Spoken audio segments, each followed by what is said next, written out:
Yeah, I like the front cover, by the way. Very good, and the article and everything. It's good. Yeah, it's nice. It was like an in-house project because one of my roommates did the article. Ah. And we got a hold of Paul for the cover.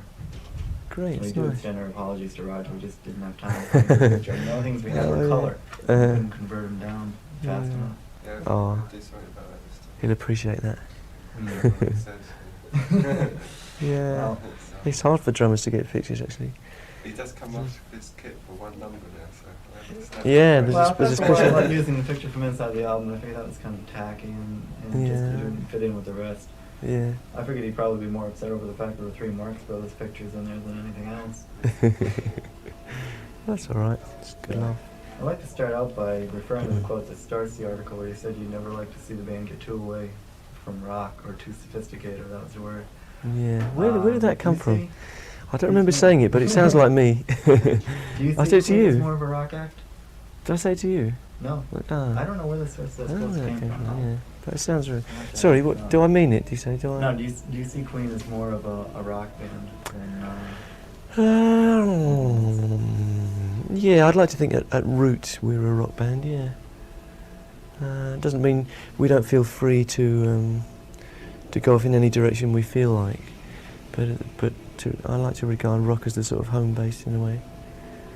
We're very lucky in having an audience that lets us experiment how we like. So if we feel like doing something like a waltz, which is a strange thing to do on the new album, we feel that we can do it but still have our roots back where they came from. The last few singles that have all been really successful, like Killer Queen, Bohemian Rhapsody, Not Something to Love, have all been like softer. Do you think that's more commercially viable as far as singles go, or do you think the harder stuff might be just as logical? Don't know really. We had in England we had well, Now I'm Here was a single which is sort of more in the rock idiom, but the reason that didn't get out in America was because the American record company assured us that Keep Yourself Alive was bound to be a hit, and they wanted to re-release that. So that got released and totally flopped again. So maybe that sort of disturbed the balance of the singles in America. Bohemian Rhapsody we saw as a bit of everything really, because there was a bit of the full harmony stuff and a bit of the sort of rock feel in the middle, and we felt that was a good showcase for the different sides of the band at the time. And not really an instantly commercial single. Well, we thought either it would be a big hit or it would be nothing. You know, it wasn't a sort of standard commercial single. So really, in a way, that's our policy to put out singles that are fairly representative, but at the same time get to as many people as possible and try and expand our audience. In England, you don't get very many rock successful singles that are real rock. I've got like the new issue of Melody Maker, and they list the top 50 singles of the year, and a lot of them are like really like down the middle of the road and just It's real off the slush, wall stuff. complete rubbish. Yeah. And the number 1 single of the year was by a band I never even heard of called Pussycat. Oh yeah, You know, and I kept looking because I figured because Bohemian Rhapsody was so big over here, yeah. you know, and I knew it was sold well in England, and I checked it out, and it was like number 37. It was like tied with something else. Yeah, but you must bear in mind that's based on adding up points given to chart positions or something, you know. But Bohemian Rhapsody was the biggest selling single of last year, I think. In fact, it's the biggest selling single for... Sorry, really the year before, yeah. Although it came over into last year. But in terms of numbers, it did sell more than anything else, I think, yeah. But that was a freak single. I don't think we'll ever have another single as big as that, really. I doubt it, really, in England. Because it was the biggest single for 30 years or something. Something ridiculous. Do you see any danger in Queen's albums becoming too formatted in that, like there's a Freddie song, and then there's one of your songs, and one of Freddie's? In the proportion there's of... one John, and then there's one Roger song. The proportion of writers. Yeah. Yeah, no, that isn't really supposed to be a formula, it's just the way it's worked out, really. There's no reason why it should stay that way. No reason at all. It just seems to work out that way. And did John and Roger only write one song per album? Did they have? John tends to only write one per album. He doesn't have a large output. Roger's got a few more, but it's...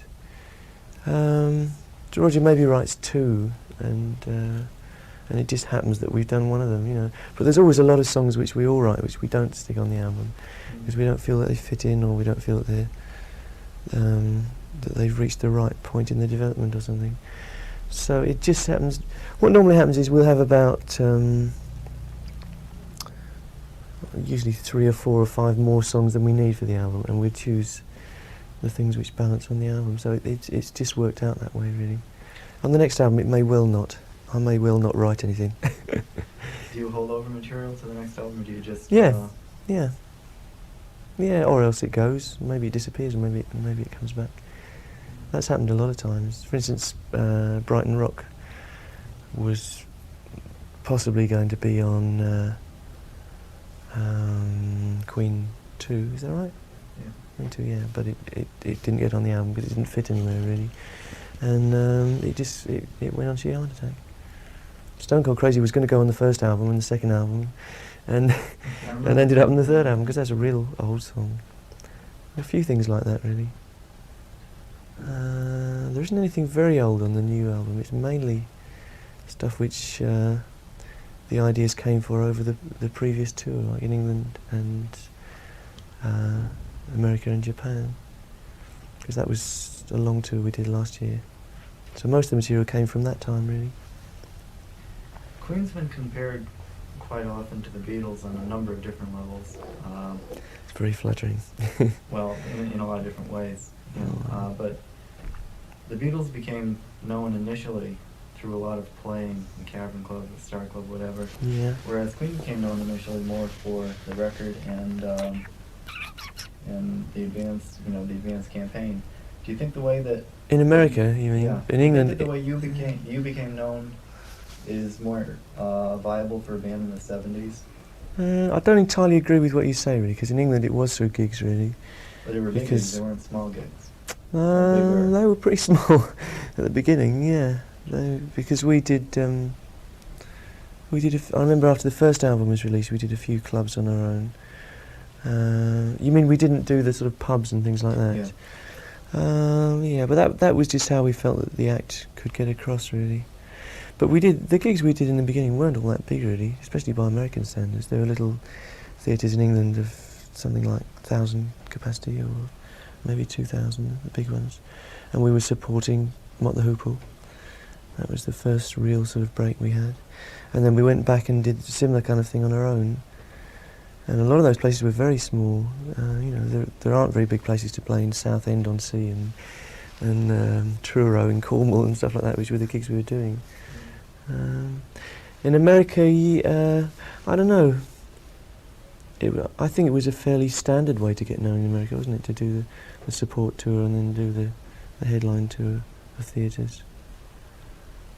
And again, the records weren't really that successful until Sheer Heart Attack, because Queen 2 was less successful than the first album in America. For some reason I've never worked out. In fact, it's the least successful of the albums. Whereas in England, that was the one which exploded. I'm not answering your question, am I? Oh, you're answering a couple of them in different places. Yeah, is that the way that it's done in the 70s? I don't know, really. I do think it's right to have the live side and the recording side going parallel. Not the same in approach, but going parallel in development. So, I mean, if you have a load of hit singles and you haven't established yourself as a touring band, I think the foundation which you build upon is very flimsy. How much of an effect do you think live recording have, or live appearances have on record sales?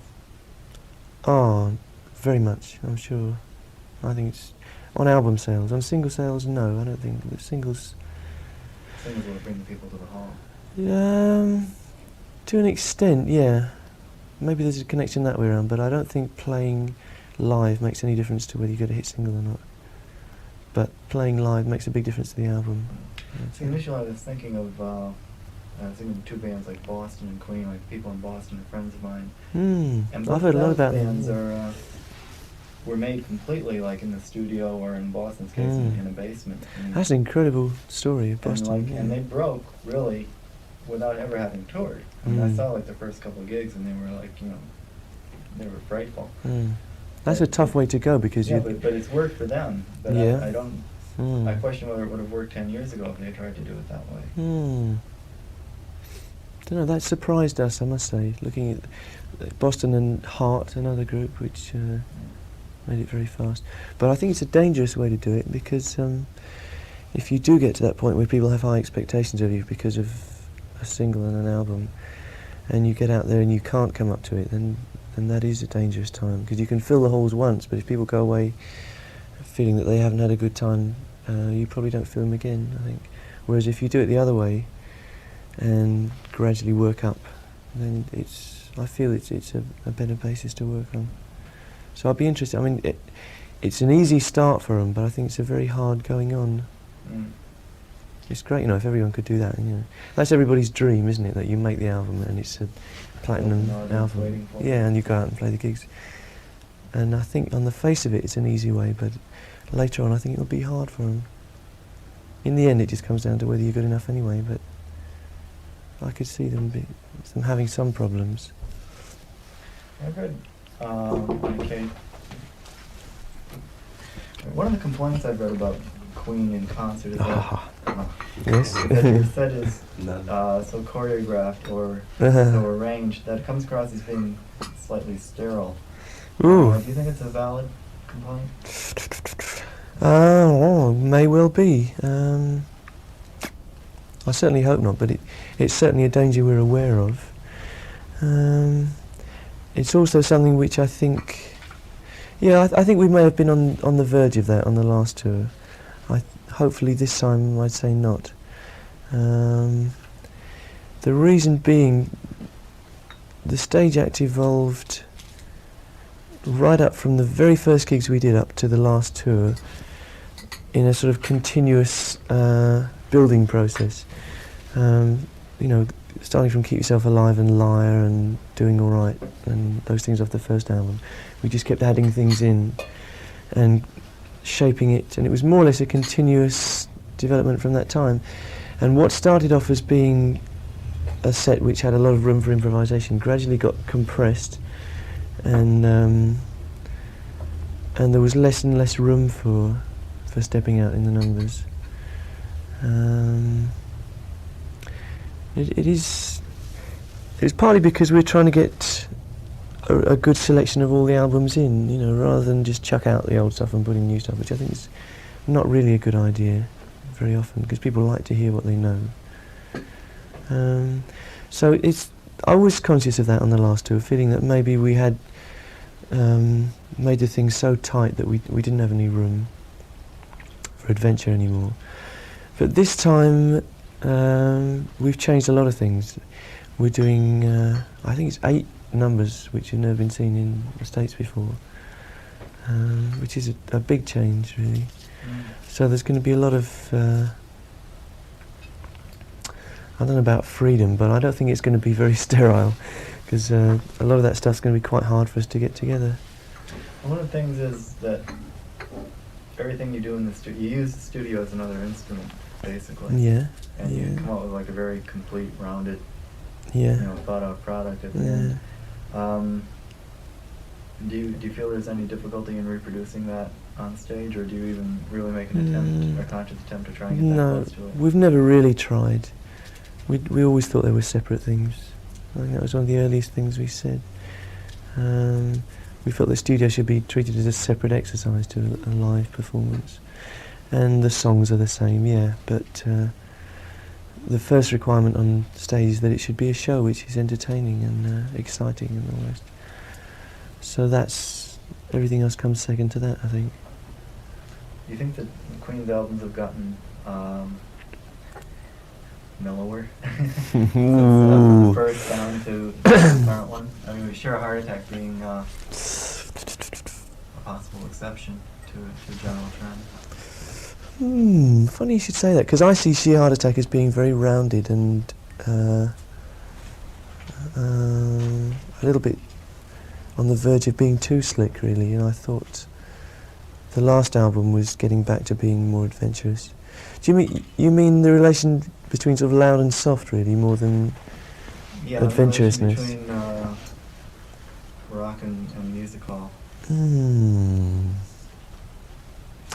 Well, there wasn't any of it. It was all rock on the first album, I suppose, more or less. Except, no, there's a few things. Well, the first two albums were basically. I'm just drawing out now is that it seemed to me that your albums so far have been broken into sets, and like with Sheer Heart Attack kind of being the summation of the first three albums. Yeah, I would And kind of go along with that, yeah. projecting into the future, do you think your next album might be the summation of your Marx Brothers period? Marx Brothers period. Or the type of thing that you're doing now? I don't know. It won't be called Duck Soup. That's what was on yesterday. Oh. What, an American Yeah. television? Yeah, Here, no, Boston yesterday television. afternoon. I haven't seen that for a while.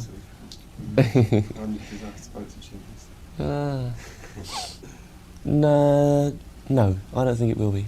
I think it'll be something different. I do see this A Night at the Opera and A Day at the Races as kind of a set. There's a lot of connections between the two. But I don't think the next album will be like that at all, no. I don't know what it will be like, but Perhaps that's just as well. I think partly because I think we're going to take it, it's going to be longer before we do the next album. There's going to be a bigger gap, I think, because we're going to do more touring. That's the way it looks at the moment, anyway. Although it seems like it's a long time between albums, for us, we don't really get any time to sit back and think what directions we should be going in. Do you think that for a band, again, this is like a 70s rock question, that for a band to be successful today, it's necessary for them to be able to really synthesize a number of different styles of music? No, I don't think so. Nope. Do you think it's still possible? No, I don't think there can never be any formula for success, I don't think. I think I would go sort of halfway to that and say that it's a good thing if you're aware of everything that's going on around you when you start. But it's good to be aware of it for two reasons. One, you can be aware of what can be done, and the other, you can be aware of perhaps what you shouldn't be doing. You know? So if you're not aware of something that somebody's doing somewhere, then you may start duplicating that, which would be a bad thing. So you can be aware of it and not do that. You know? Do you think it's still possible to create a new riff, or have they all been done by now? Don't know. Aerosmith seem to come up with a good few, good ones. We're not very riffy these days, I suppose. No, perhaps riff's a bad word. No, I think it's a good word. I think it's fine.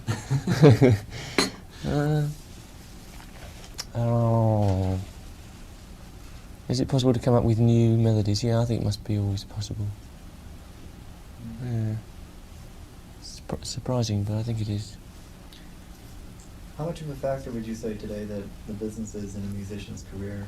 I mean, can you get by just on talent alone anymore, or is that just? I don't think you ever could, really. There's so many talented people I know who never had any success commensurate with their ability. I don't think talent was ever enough, really. You have to have a bit of talent and good handling, a bit of luck, all those things. And if any one of them is lacking, I think it doesn't happen, sadly. I think we've had a bit of luck and a bit of good handling. A lot of good handling's come from us, you know, but some of it's come from other people. And the talent as well. I hope we got that. Do you think it's possible? Without I don't anything think else? it's possible today. I'm thinking perhaps it might have been to a greater degree a few years ago. But I'm thinking of... I used to think so, actually. I used to agree with you, but nowadays I don't think so. So looking back on even people like Cream and Jimi Hendrix and those people, I still think it could have happened that if they hadn't been in the right place at the right time, it wouldn't have happened. They probably would still have made great music, but they wouldn't have been as successful in their own time as they were if it hadn't been for some good management and a bit of luck. Do you think that having attained the level of success that you have now, that the business or your record company is more working for you than you are for them? We always saw it that way, really. We always... I don't know if I understand the question. How do you Well, it's mean? kind of a rephrasing of a quote that you made to somebody last year, and it said that your record company was, in the beginning, you were working for them because you had to prove yourselves to them and to the public, and now that you have proved yourselves, it's more up to them to make sure everything is done the way you want it. I think it was just in the beginning we didn't realise the way things should work. But it didn't take us all that long to realise, and I would say that to any band embarking on a relationship with a record company. The record company has to work for you and not the other way around, even if it seems like it's the other way around to start off with. Because nobody should be directing your artistic development apart from yourself. You know, and it takes a bit of effort for people like musicians to get to understand the way the business works and to understand what's needed to get the music across in the way of publicity and promotion, things like that. I mean, publicity used to be a dirty word to me. I used to think, God, surely you don't need that, you just need to play your music. But if you play it in a vacuum, then you're, to a great extent, wasting your time, I think. And there is the machinery in a good record company to make sure that what you do gets across. And it's up to the band and the band's management to use that to its greatest effect. I think it's all part of doing what you do. Do you think it's harder for a band to become known today, just given the amount of sheer competition that there is? Yeah, I imagine it is. Yeah, it must be. But I think, given those three ingredients, which I said, the other ingredient is belief or confidence or whatever you call it. And if you have enough drive and belief that you can make it, eventually, I think you can push through. Do you see Queen on stage as more of an instrumental band or a vocal band?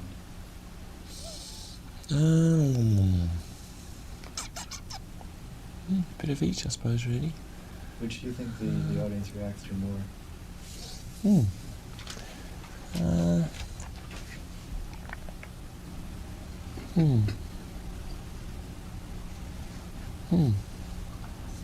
Very difficult. I don't know. You mean the harmony side? Yeah. The harmony side is very important. I think it's a bit of each, really. I think it's the combination. Because our original sort of dream, whether it was very well defined in our heads at the time or not, was a heavy sort of rock group, but with harmonies which could even get over the top of the heaviness, could compete. And I think we still have that in our heads somehow. You know, the harmonies. There are some harmonies which are pretty and a little exercise on their own, but a lot of the stuff we do is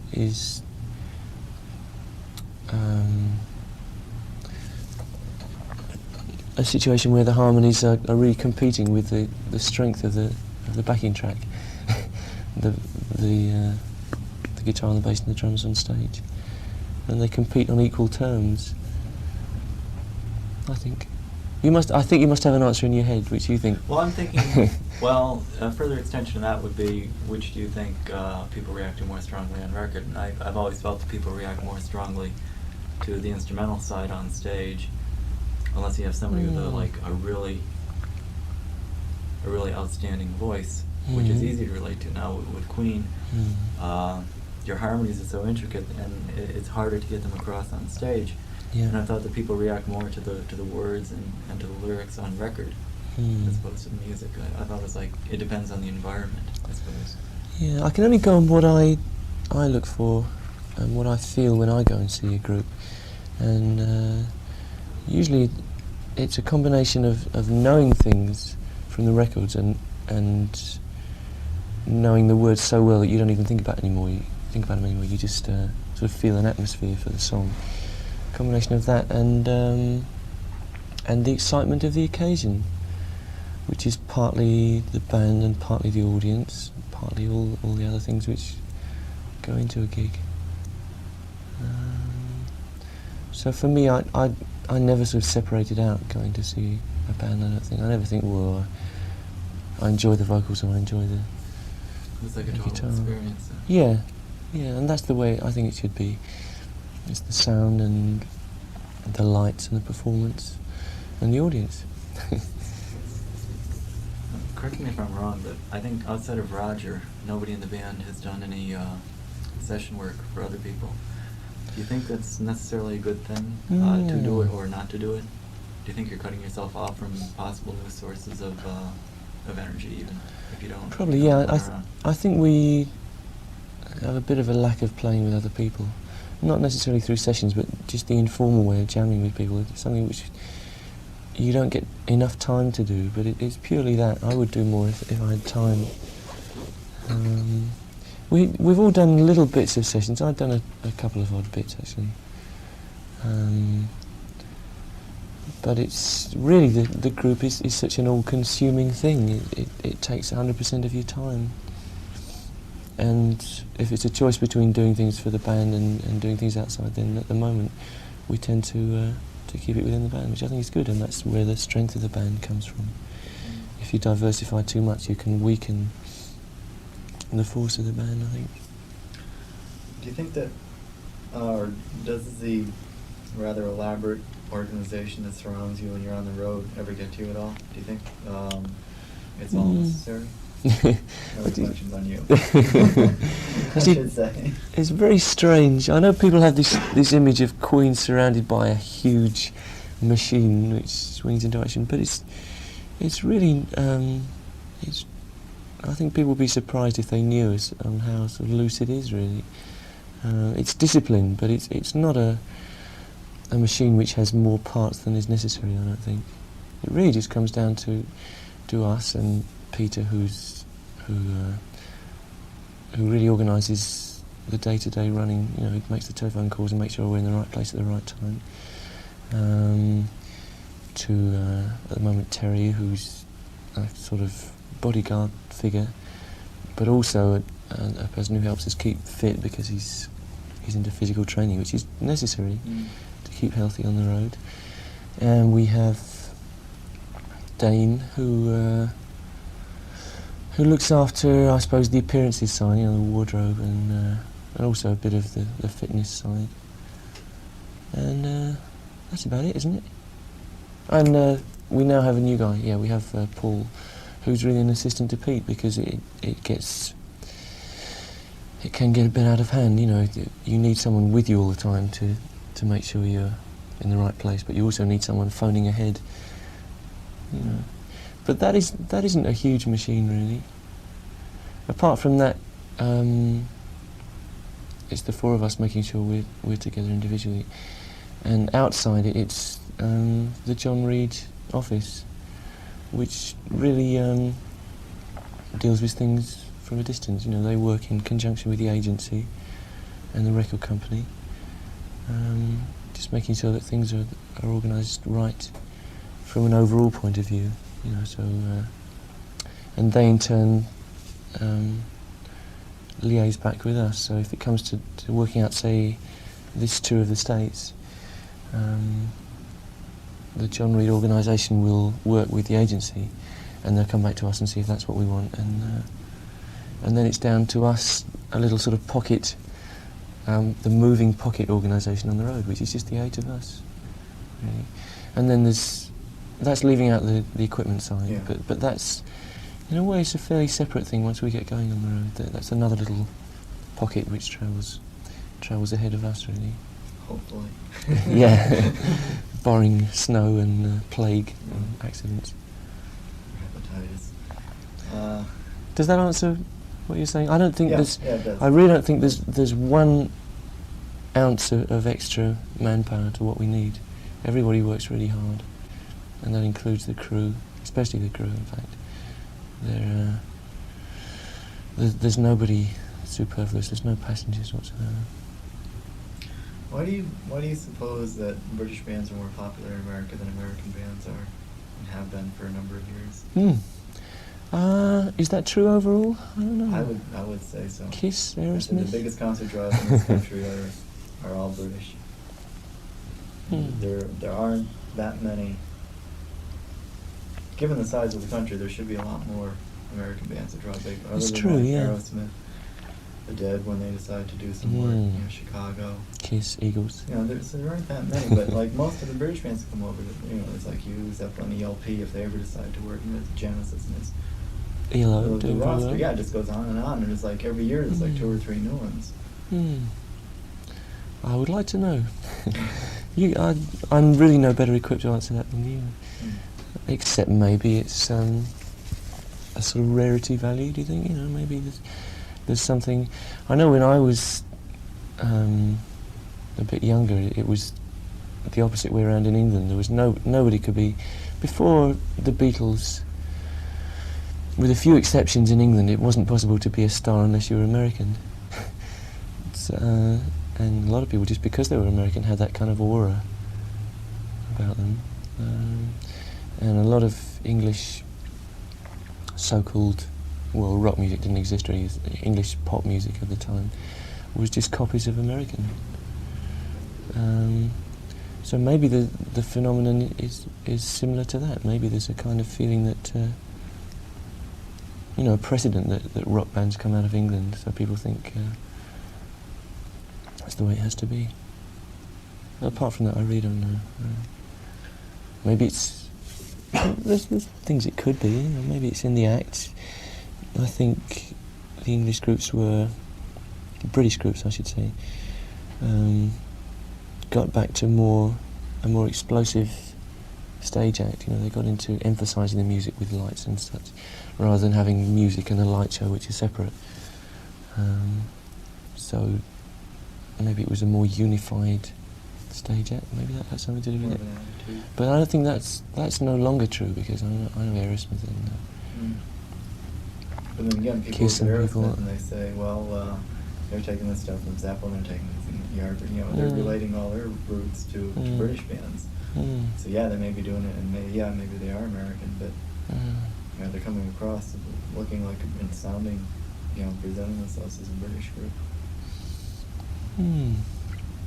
Maybe.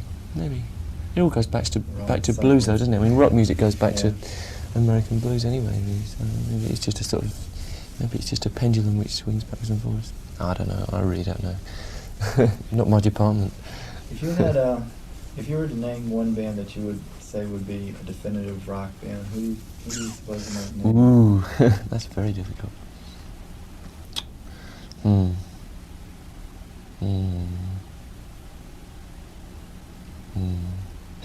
Ums again. It sound like the tape. Don't print the ums, will you, please? That's my request. Cut out the ums. Somebody did that to me once, and I did an interview for an English paper, and they printed everything, like all the ums, and missed out most of the talking, and it looked really terrible. It was like a deliberate attempt to make me look silly. I was just wondering if what was the Mott question? might have heard you as Mott, being a they definitive were- band, 'cause they were. They've kind of been to me. They were a great definitive rock band of their time, yeah. When at their peak, Yeah. Yeah, that would be a good answer. But I wasn't supposed to give it. Yeah, I don't know. Mott are doing, without Ian Hunter, Mott have been doing some tours in England. They've been doing quite well in England. I would like to see them do well. I don't know who's a definitive rock band at the moment. Still Zeppelin, you have to say Zeppelin. They take a lot of beating. Why did you break away from Roy Baker as your producer starting with this album? You felt that you just didn't need him anymore? It was a loose arrangement, really, from the beginning. No, it wasn't it was certainly an amicable split. I think it's just a gradual evolution, really.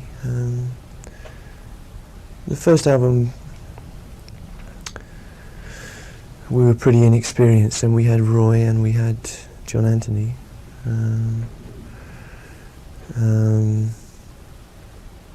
Roy was perhaps a little overshadowed by John in that John had more experience, you know. But we felt that we got more out of Roy than we did out of John, you know. So when it came to do the second album, we wanted to use Roy, and felt that we could supply the sort of the creative drive ourselves to a large extent, you know. Because Roy at that time was, I suppose, what you call a technical producer, you know. His background was from engineering, you know. Oh, he's an engineer man, right? Yeah, he's engineered everyone you could care to name, I think, and which I think is his strength, and I think it's the way that producers of the 70s are going, you know. A producer isn't really much used to a band who has a fair idea of what it's doing itself, unless he has a very thorough technical background. Because it doesn't take long for a band to get used to the discipline of recording and the techniques, you know. It just needs a real solid technical backup and something to bounce off, you know, just to bounce ideas off, maybe apart from the group. Someone who can stay a bit detached, which Roy was pretty good at doing, you know. And then we stuck to the same kind of thing for Sheer Heart Attack. When it came to A Night at the Opera, we were already getting to the point where we were doing a lot of it ourselves. And at that point, I think it was an equal sort of share between the four of us and Roy and Mike, because Mike Stone was with us from the beginning. And we were all doing a bit of everything, I think, because obviously you start getting interested in the technical side as well if you work in the studio a lot. We do, especially John Deacon, who has the electronics background anyway. And then gradual evolution. We just thought it was about time that we did it on our own. We felt almost as if it was expected that perhaps we should produce the next one on our own. So we still used Mike, who's an engineer that we know very well, who sort of knows instinctively what we want, and did the production ourselves. And in parallel with this sort of development, there's Roy's development, because he started off, when he produced us, he hadn't done very much production before. He'd done Skin Alley, I think, and Gasoline. no, he hadn't done Gasoline by that time. I don't think. Maybe. You might be right. I think that was just after the first album, though. And then gradually he's expanded his sphere of working, and it got to the point where he's spending 6 months of the year doing 6 albums, and then 6 months doing our album. So he was getting to the point where he probably felt that he should spend more time on other things, you know. And he's really expanded his range a lot. I was curious though, I find that every time an album comes out that I'll tell someone it's produced by Baker, they'll say, this doesn't sound like Queen. I know for a fact, like, Bill Nelson really hated the comparisons on the drama album. He ditched him after that one try, and then like now he's doing Lone Star. Yeah. And he did a couple of others, and it's like he's carrying along. I mean, he's got there's a Roy Baker sound in him. You know, he's kind of created it's turned around, and where the band has created a producer kind of. In a way, yeah. Sound. Just strange, yeah. In a way, I can hear. Now I've heard a lot of Roy's other stuff, and he wasn't working with us on the last album. I can hear him more as a producer than I could before. You know, I realise what's him. But it's bound to happen, really, because we've had a relationship for a long time, obviously over 4 albums. Our relationship with Roy, and it's still carrying on. You know, we still see quite a lot of each other, and we still have a lot of ideas, and we're going into various little sort of ventures together. So the connection is still there. And when you get a split of us going off and doing something and Roy going off and doing something, there's going to be the flavour of the combination in both sides. I think, you know, it's bound to happen. You know, and it's impossible to say what came from us and what came from Roy, really. It was an interaction which worked very well, really. I think that's what it comes down to. How difficult is it for you to maintain any sort of accurate self-appraisal of yourself when there's so much written about you? Do you get to the point where you stop reading things about yourself? Yeah, I don't read so much these days, I would say. Apart from your paper, yeah.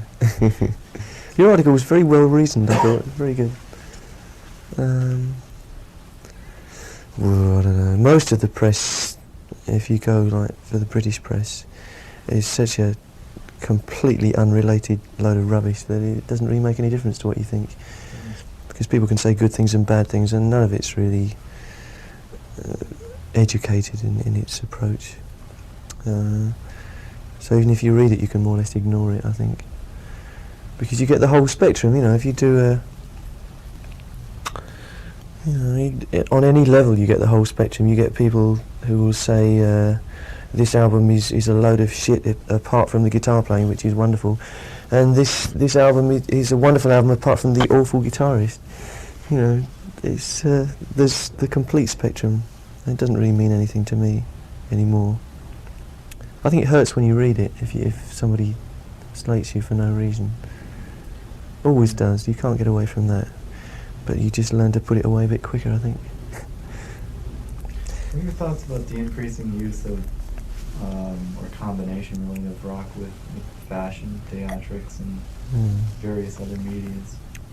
I think it's peaked, actually, the sort of rock and fashion connection. I think that's on the way down, really. I think it's gone as far as it can go, and there's a bit of a reaction already to it, and there's a punk rock and all that sort of stuff. And that's going to have its effect. The last word you said was media, right? Yeah. Yeah. Video in that way, I think it's just beginning. I think the future lies in a lot of artists starting to work in video almost in parallel to the sound side. I do think that's the way it ought to go for a lot of people. Have you ever given any thoughts to maybe satellite broadcast one of your concerts live? It was mentioned, actually, yeah. We did think of it in connection with Hyde Park, but it I'm was... supposed to be working on that now for the Really? Gabriel tour. Great. If it comes together, but That sounds it's great. like nobody really knows what to do with it right now. You know, it's like, hey, it's a great idea, and then, well, let's set it up, and you go, well, what do we do next? Yeah. But it would seem to be like Would be nice, wouldn't possibility it? for the future. Yeah. Yeah. It might be detrimental in a way, though. It might take away from the magic of people actually being somewhere. Maybe.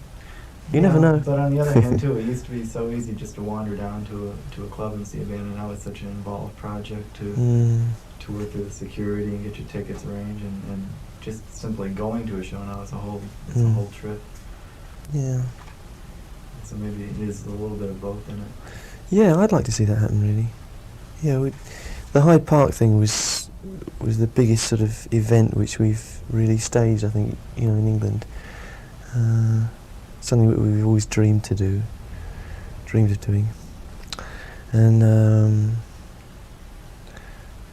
the thought did go through our minds, it would be nice to perhaps to spread that out a bit, to let other people see that, because it's the sort of thing you can only do once. I haven't done an interview for a long time, by the way. I haven't done one in 5 minutes. Okay. I remember reading, like, way back at the beginning, when Queen first started, that personalities aside, the one person in the band who you would call a definitive rock and roller, or was into it the most, was you. Which gets us into the area of image and a performer's image to the public or media or whatnot. Do you think that can be a problem? In fact, in that people expect you to act a certain way when in fact you may not want to act that way. You mean we don't break up enough hotel rooms? Well, yeah, that or it's like everybody expects Freddie to be really flamboyant and all, and he maintains that that's the way he is naturally, and it isn't an image and it isn't built up. But anybody who goes out on the stage is going to have a certain amount of yeah, I think you're in an exaggerated position to begin with. Absolutely, yeah. I don't know, I think it's probably a case of just projecting your natural personality, really. I think we do that. I think that comes over on stage. You just probably do exaggerate your own natural personality. But I think it's impossible to come across genuinely if you're trying to project something that you really aren't. I think I'd say Freddie is a naturally flamboyant person, yes, but that doesn't mean to say he's ultra loud all the time or ultra flash all the time, you know, when he's relaxing or anything. I mean, he probably, perhaps he is. I mean, for instance, John is fairly more reserved, I'd say, and I think he probably comes over that way on stage. I don't know. I know, I'm just as I am, really. Anyone who doesn't smile. Yeah, I really think it's just an extension of our real personalities, really. You know, there's certainly no preconceived notions. Has he gone? So I can talk about him now.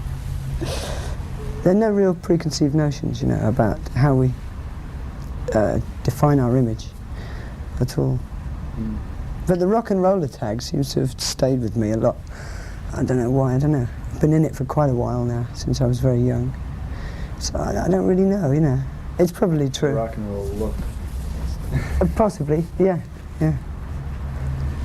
You're, other than the sessions that you did with Ian Hunter last year, you're the only one that I know from the band who's really gone out to a certain extent and played or sang on other people's albums. And John was talking very much about how Queen is rather an insular unit, and that you don't get out to see many people, you don't get out to that's true. work on other albums. Do you think that can be a detriment? It can be both. I think it can be detrimental, yes, and it can be advantageous as well.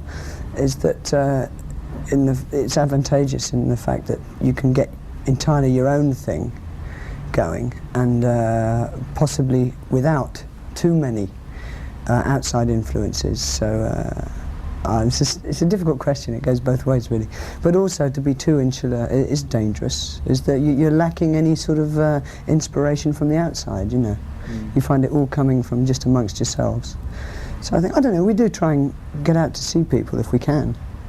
You know, I saw Linda Ronstadt when she was in London, and I was thinking of that. A few other sang that people. Fox album last summer. Fox album? Yeah, I think it's called Tales of Illusion. Genesis, is that? No, Sorry. Fox. Oh, Fox, yeah. Sorry, yeah, I was on that, wasn't I? Yeah, I'd forgotten all about that. I'd forgotten all about it, actually, yeah. Yeah, I was on it, yeah. Oh, you know the track? Because Kenny Young he wrote Under the Boardwalk and a lot of old things. And he's a friend of mine in England. He's an American. I think he's a naturalised English person now. And he's a friend of mine. They just asked me to come along one afternoon, so I did. Ended up singing some of the highest notes I've ever sung, I think. Really? Yeah. Is it on stage, or even more so on record? To me, Queen's sound has always been distinctive for the harmonies. Would you agree, though, that they're more effective because you have such a hard, steady rhythm section underneath it, bedding it? Do you think they'd be as successful if it wasn't you and John playing? Hopefully. I think harmonies can be dangerous. They can get you into a rather middle-of-the-road type feel, and we try to avoid that. We try to be fairly extreme with the harmonies and not make them too cosy, you know, and too sort of bland and smooth. We're lucky with the combination of voices, I think, because the three of us who do most of the singing, have very different voices, but they do tend to blend quite well because of the differences. I mean, I've got a lot of edge in my voice and quite a lot of roughness and can go high. Brian has a good, soft, round voice, and Freddie has a very powerful voice with a good range at both ends. I'm not so good in the low range. He's very good in the low range. He's also good in the high range. And I think, I don't know, I mean, we use harmonies in very different ways, I think. For instance, on You Take My Breath Away, and that's mostly Freddie. And that's the beginning and end of that song, are real harmony showpieces, without any rhythm section at all. But then you say, Tie Your Mother Down, or something really hard, like Liar or something like that. We're using very hard, blasting harmonies, really, in sort of old English rock and roll sense. It's really quite with a rhythm section. Because the engineer that I work with when we record the show, the first time he heard Somebody to Love was on a car radio.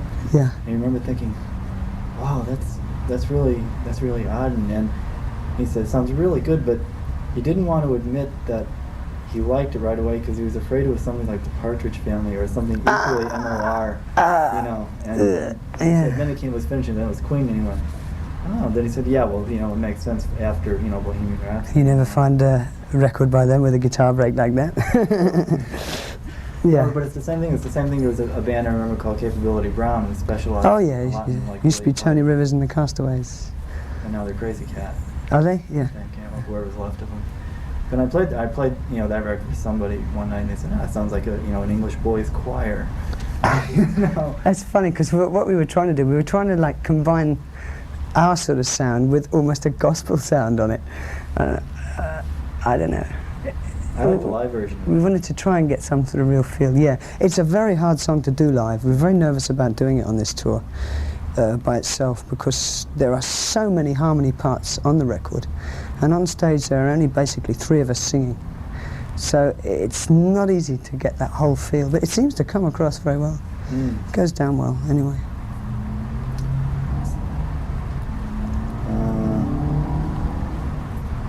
You already answered a couple of questions I had written here. But do you think that the way that Queen was organized and presented to the public when it first got together is a more viable way for a band to go nowadays rather than slugging it away on the small club circuit and making a name for yourself by your sweat? I think it's the most viable way. We did, because we did it the way we wanted to do it. But we've been asked that sort of question before quite a bit. A lot of people forget, I think, that you know, most of us had paid our dues anyway before in different bands. You know, I mean, I've been playing since I was 13 in earning money in bands. You know, which is quite a long time now. And you know, Brian and I were in a band before, and we did all our trips up the M1, and which is a big freeway in England. You know, to a lot of the gigs. I don't know. We've been around for years working at it. And when we got Queen together, we wanted to do everything right, get as little as possible wrong, drawing on all our experience. And we did try to avoid the real basic slogging. We tried to go in at some sort of a few steps up the ladder. And I don't know, it seems to have worked quite well, yeah. Do you think that, as I think you'll find maybe now that more and more bands are trying to enter the business at a higher level, say at a concert level or whatnot, as opposed to working in clubs? Yeah, I mean, it's not an easy thing to do because, I mean, to enter at a concert level, you've either got to support somebody big, you know, and get all the record company support behind you, or you've got to have you've got to be a draw if you're going to headline. I mean, you can't play big concerts unless you can attract the people, you know, to the concerts. So, I mean, the first time we came to America, we supported Mott the Hoople, and which was a good way to get ourselves to larger audiences than we would have been able to play to by ourselves. But unfortunately, that tour was stopped short, and I think we were lucky the next time through the relative record success to be able to come in and start to headline on our own. Yeah, I remember that first tour. Yeah, it seems almost like the band learned a lesson last year and the year before on as far as support acts go, whereas now I think we're learning Lizzy lessons. with you. Yeah. And it's like it's a really nice compatible bill. I think it's a great bill, yeah. Do you see a time where you might drop the idea of a support act altogether and just do a solo thing? We were thinking about that, but I don't know, I think an audience likes to see some sort of diversity. It's nice to have a support act, and I'll also admit it also warms up the audiences, etc., etc. And they get just used to being in the hall and used to everything. I don't know, but it's not a necessary thing, but I don't know, I think it's a good thing to have. I haven't any really strong feelings on it. But this is a very good party with after the show too. Yeah, true. It's nice to have other musicians around. Yeah. You know, you can bounce off a bit socially, etc. Would you think that, or would you agree that the current punk rock thing that's going through London and New York too is kind of like a backlash towards the big successful rock acts now? It's like a vicious circle. I mean. Yeah, well, it's being portrayed as a sort of backlash. It hasn't really affected us at all. And really, I'm not convinced that the so-called punk rock has caught on with like the real public yet, because there hasn't been one hit record from it yet. You know, no, there might be. You know, I mean, and if I don't know if it's good, if something good comes out of it, great. If nothing good comes out of it, you know, I don't think it'll be successful for long. Yeah, just I was thinking. It's interesting. It's a really interesting Patti thing. Smith first started, it was like a manufactured thing. It was like all this press and all this hype about the thing. But I think it's this coming out in New York, and when she gets out to Des Moines, Iowa, it's like, you know, people are going to grow vegetables out here or something. exactly. Yeah, I mean, you've got to go and you've got to come up with the goods. You know, no matter who you are, how much. I think there's a lot more hype behind a lot of the punk stuff than there is with the so-called rock establishment, you know, who at least, I mean, the Zeppelins, etc., of the world have gone out and proved themselves on the road, and, you know, people go to their concerts because they like them, because they're good and they come away. I think a lot of it, too, is self-manufactured hype by either the media or record companies. They're afraid of... It's like, you know, it's like when you and I were growing up, it's like the music we were listening to, our parents like, well, that's a load of rubbish, you know. All of a sudden we're turning around and saying, well, that's a load of rubbish, and oh Christ, are we getting old? You know, and I think that's what's bothering like a lot. I know it's got to be on EMI's mind. Well, I mean, I'm sure it's on Melody Maker's mind too. Yeah, I mean, I like Rebellion, etc., and whatever. It's nice to... It'd be nice if they could play. Yeah, I mean, it's nice to stick your finger up at people, etc. But at the same time, I think, I mean, when I was 16, you know, I still was saying, that's good, that's bad, I like that, I hate that. No. No. And to combine the whole thing with an anarchy feel is quite funny when the bands are out trying to scrape the biggest advances they can get. I think EMI just dropped the Pistols. Yeah, this is true, yeah. Would you like to answer the phone? Rather than just using like the album tracks. Yeah. Just trying to get talking, because it looks like now Gives another dimension as well, because it's more interesting. Right. Here's the question. Okay. Would you like to sing lead more on stage? I've read in several places that it is said you have the best voice in the band. Yes, I would. However, in the context of Queen, it's not an easy thing to do, because I don't know, I sing a lot from the drums, but to sing lead on stage, I think you have to have, the vocalist should be a focal point in concert when there's singing going on. And for the drummer to sing, I think the whole thing loses a lot somehow. So in that context, it's very hard. I'd like to play guitar as well on stage, but that's hard again, you know. It really means bringing in somebody else. So really, you know, I think I just have to be patient. You know, I'd like to do some things of my own, that, but that would be completely outside Queen. I don't know, to be in a band like this, you have to sort of give and take, if you see what I mean. You sublimate part of yourself. Yeah, exactly, yeah. You do have to sort of sublimate part of yourself to take your words. Well, I was thinking of what Phil Collins told me last year, is that he said, look, he said, I can sing the lead vocals, I know I can do that, but I can't play drums and sing lead vocals at the same time. Yeah, I used to do that. Very good. I know, it's difficult. I don't know very many people who do. But he's right, he's a fine drummer too. But he's dead right. I used to sing lead vocals and play drums, and the thing loses a lot visually for a start.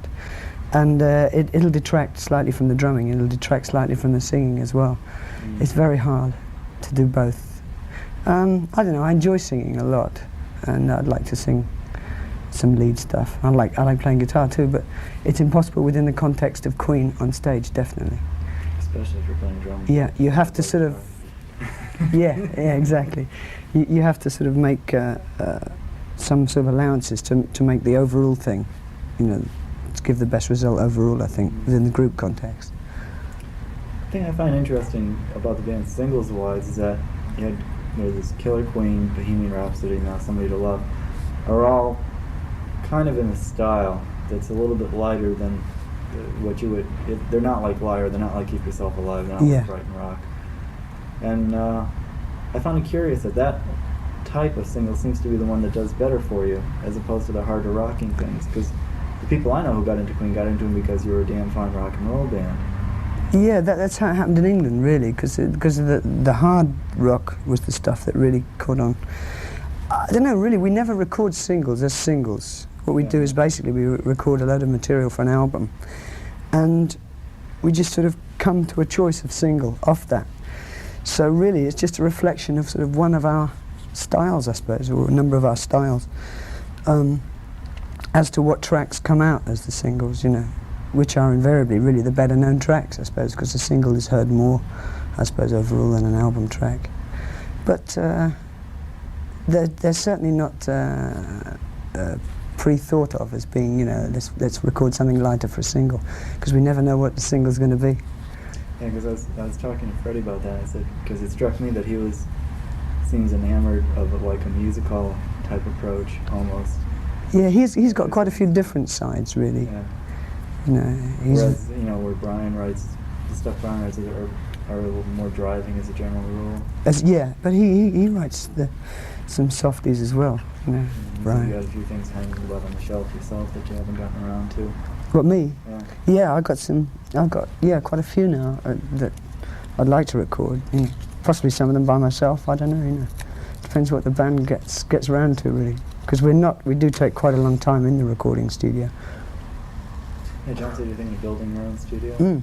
Maybe. Yeah, we're just buying a country place in England at the moment, which we're thinking of converting into a really good studio according to our needs, and sort of hiring it out as well, you know, when we're not using it. I think, you know, we're quite excited about that at the moment. It's a new thing for us. Yeah, it's going to be a good idea. We have very strong ideas about recording equipment, etc., you know. So just pool all the knowledge. Why do you think it is that British bands seem to do better in America than American bands? First of all, Do they? you agree? I think they do. I don't know. And the ones that I mean, are successful are copying a British stance. I mean, I'm not really talking about the West Coast scene. Yeah, I see what you mean. Yeah, I mean, like, it's too technical. well, Aerosmith are very, you know. very good friends of ours, Yeah. and they're a very successful American band. But I suppose they're basically English influenced. Yeah, It's the same as Yardbirds, Jeff Beck, etc. I don't know. Perhaps you are right. I never really thought about it. It just seems that it's like, it seems to me like over the years that the personalities in the bands that come from Britain are stronger individually. Then it's like you look at an American band and like, all right, maybe you take Aerosmith. Okay, all right, you know Steve's outstanding. Yeah. Personally wise. Same. I think yeah. Joe Perry's great. Actually, Yeah, he's good. but the rest of them, they're just kind of, it's almost neuter. I mean, you know, Joey's a really nice guy and all, but it's kind of a low-profile thing. Whereas, I don't know. There's a lot of American bands that seem to stand out. I mean, I suppose if you take really the West Coast thing is a completely American thing. that's like on a whole studio trip too. Yes, I suppose so. Yeah, yeah. I don't know. You know, different styles. I think America is one of our relatively. We're not as well known here as we are in a lot of other countries, I think. But so I think we'd like to work over here quite a bit this year to really establish ourselves over here.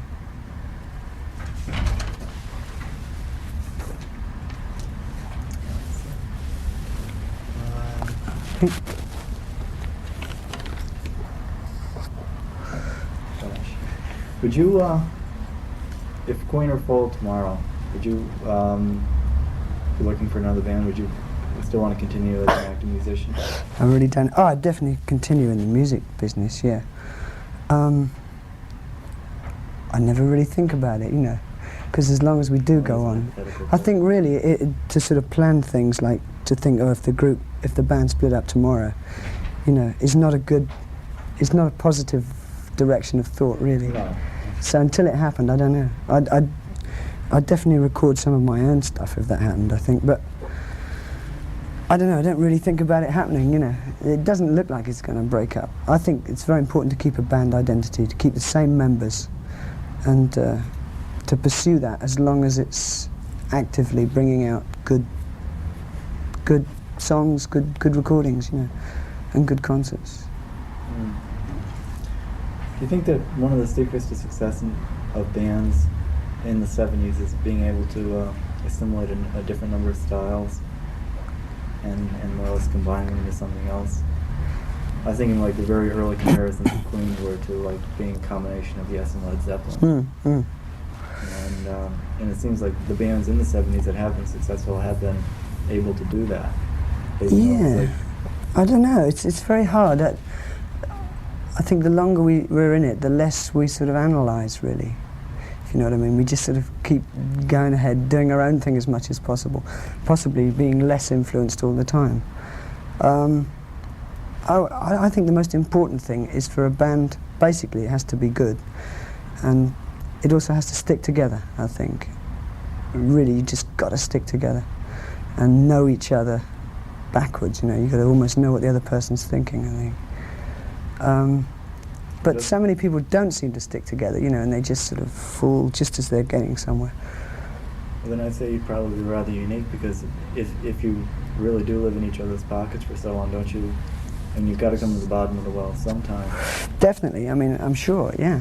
Which is why, you know, I asked about, you know, getting out and playing with other people and doing other things and whatnot. That's interesting and stimulating, definitely.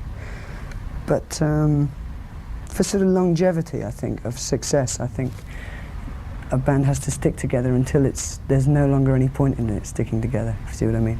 Instead of breaking up before it's reached its peak or its logical height of creativity or whatever. Knowing when to quit. Yeah. It's rather like being an athlete. Yeah, yeah. But mind you, when it is all over and there's not really much coming out of it anymore, you've got to quit then, I think. I'm sure we will when that happens. Or when we feel that happens, anyway. You want to you don't have the option of walking out yourself rather than being booted out the door. Oh, yeah, yeah. I mean, the band doesn't work like that anyway. It's very democratic, but, you know, what I think we'll all probably come to that conclusion at the same time, I hope. Because I remember reading an article that compared the aging rock bands to dinosaurs. You know, they just get these behemoths. They go around, they play the 20,000 seat halls. Yeah. Just, you know, and they know it's going to be a 1,000,000-song album before they put it out, and then when they start getting the point. It's just taking the money and running, yeah. And they don't do it anymore. Yeah. In the words of Steve Miller. Several other people. Let's see. Oh, I don't know if I answered this or not. One of the criticisms I read of the band was that they come across occasionally on stage as too rehearsed or too sterile. If they only knew. Too rehearsed, yeah. Well, it's like everything is like, you know, time right down. It's like, obviously it's got to be rehearsed because the lights have got to hit on a certain cue and everything else. Do you think, if aside from the fact of whether or not it's a valid point, do you think that it's going to be any more of a problem for you on this tour when you're going to be playing larger halls to establish any sort of intimacy with the audience? No, I mean, for a start, I don't agree with the over-rehearsing. We did some shows in England this year, which were really, literally, we didn't feel we had anywhere near enough rehearsal for the shows. And we were working on that thing I was talking about before, like an almost sort of telepathic thing. And you try to get that going with the guy on the soundboard and the guy on the lights board as well. And you know, the audiences were great. The shows were very successful, but some of the write-ups we had in the famed English press said things like too slick. You know, Queen were too good. It went too well. So I really just don't understand that sort of criticism, because to us, I mean, the shows are different every night. You know, there are definite spots where things are extended or things go very differently from night to night. And it's really, if people knew, it really is not over-rehearsed. And I don't think it's over-slick, you know. But to present a show that comes over as being, I don't know, sort of polished, but I don't know, to present energy. There's got to be a certain amount of polish in it. And, you know, it's all part of being professional, I think. Well, it's rock and roll growing up into a major entertainment. Yeah, really, yeah. Feeding off of other forms now. Yeah, and I mean, people say about sloppiness. I don't like sloppiness. I don't like to see sloppy musicians or even sloppy shows. They don't entertain me for very long. you know. And I wouldn't make any excuses for presenting, apparently, you know, a show that seems to run well. I'm not saying it will every night, because you don't know what's going to happen. Well, if it does run exactly the same every night, then it's time to get out. Yeah, really, yeah. Mm. Well, I think I've reached the end of my list. Good. Is there anything else that you may want to add that I didn't go over? No, that's fine. Good. Thank you very much.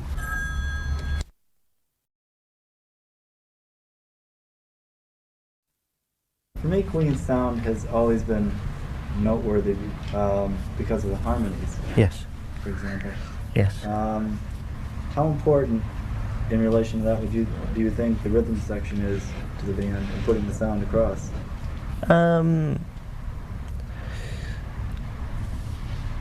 It's I don't know. I'd say the harmonies and Brian's guitar work are the main strong features. I mean, they're the things that have made us distinctive from any other group. I mean, I would say they're probably the most important things you could actually identify. I mean, obviously Roger and I. Roger has a very good drum sound. It is, you know, he's very, you know, takes a lot of care over it and he gets a good drum sound. But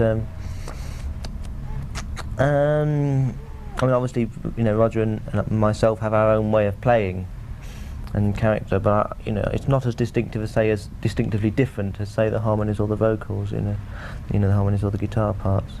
I don't know really. What could you rephrase the question? You're asking sort of what sort of part? Well, it's just that one of the most, especially on record, one of the most noticeable things about Queen is their harmonies. Yeah. But the harmonies, to my mind, wouldn't stand up if like the real bed, the rhythm track underneath it wasn't really strong and punchy, even more so than Brian's guitar. Yes. Yes. That's what holds the whole thing down. Yes, I suppose it does in a way. Yes, you tend to forget really, because when we make an album, we always do the backing tracks first. You know, usually in about the first 2 weeks. You know, we spend a lot of time doing all the backing tracks.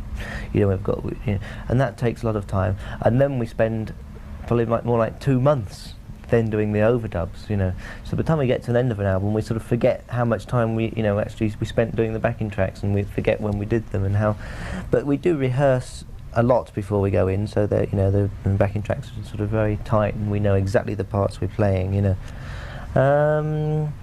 Don't know. It's just a thing that develops really over the years.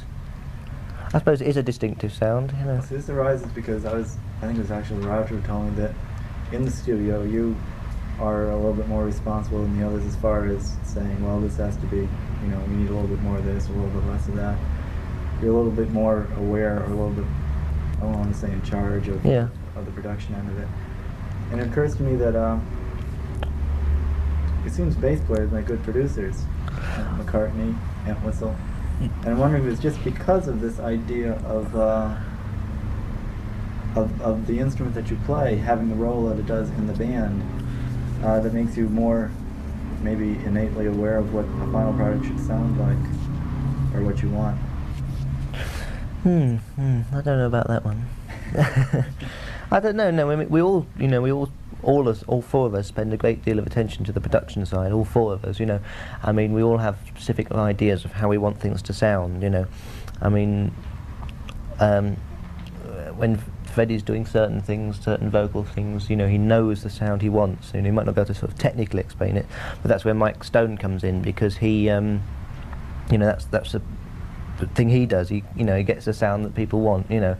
I don't know, perhaps say Brian and myself, we're perhaps getting a little more interested in the technical side of things, you know, about how to actually work a desk and that sort of thing. I wouldn't mind doing that later on, you know, when we get some more time to do that sort of thing. Like Brian and I have both got, we just got some sort of more equipment at home, you know, sort of the graphic equalizers you have, you know. So we've got all the frequencies, you know, and we play around with those, and so we can find out what things do. And so in a way, yes, I'm sort of interested in the sort of the engineering side, but I don't really particularly play any part in that when we're making an album. That's usually done by Mike Stone, you know. Leave it to the professional. Well, I'm thinking in terms too of you, when you say you and Brian are getting more into the technical, and that, would you say that probably has something to do with your training in school beforehand? Possibly, yes, because Brian and I are both science students, science of the sort of maths and physics side, and I did electronics at college as well. So I mean, I am very interested in that side, and we are thinking possibly about building our own studio in England as well when we get back this summer. It's about time now, because we've worked quite a lot of the studios in England, and we're getting to the point now where not any one of them sort of is completely satisfies us with regards of equipment and everything, So we thought it might be time to actually sort of put our own together. So we've always got, a studio that is usable, that is up to our specifications, And it will be a purely commercial studio as well, for any other acts, anybody else to use, But be a nice thing to do, and I'd take a great interest in that, Well, I noticed when you were talking before about Hummingbird, this is the thing I've talked about with Freddie and Brian, is that Queen takes up so much of your time that it's rather difficult to either mix with other musicians or even to get involved with them, and perhaps maybe the studio will lead you into... It may do. I mean, that is very true. Queen has taken up all of our time, I would say, for the last sort of 4 or 5 years, I mean, we had in the beginning, when we first started, before we were doing the first album, we had time on our hands then, because we were very small. We were just doing the odd gig, we were trying to get this sort of, trying to get record companies interested.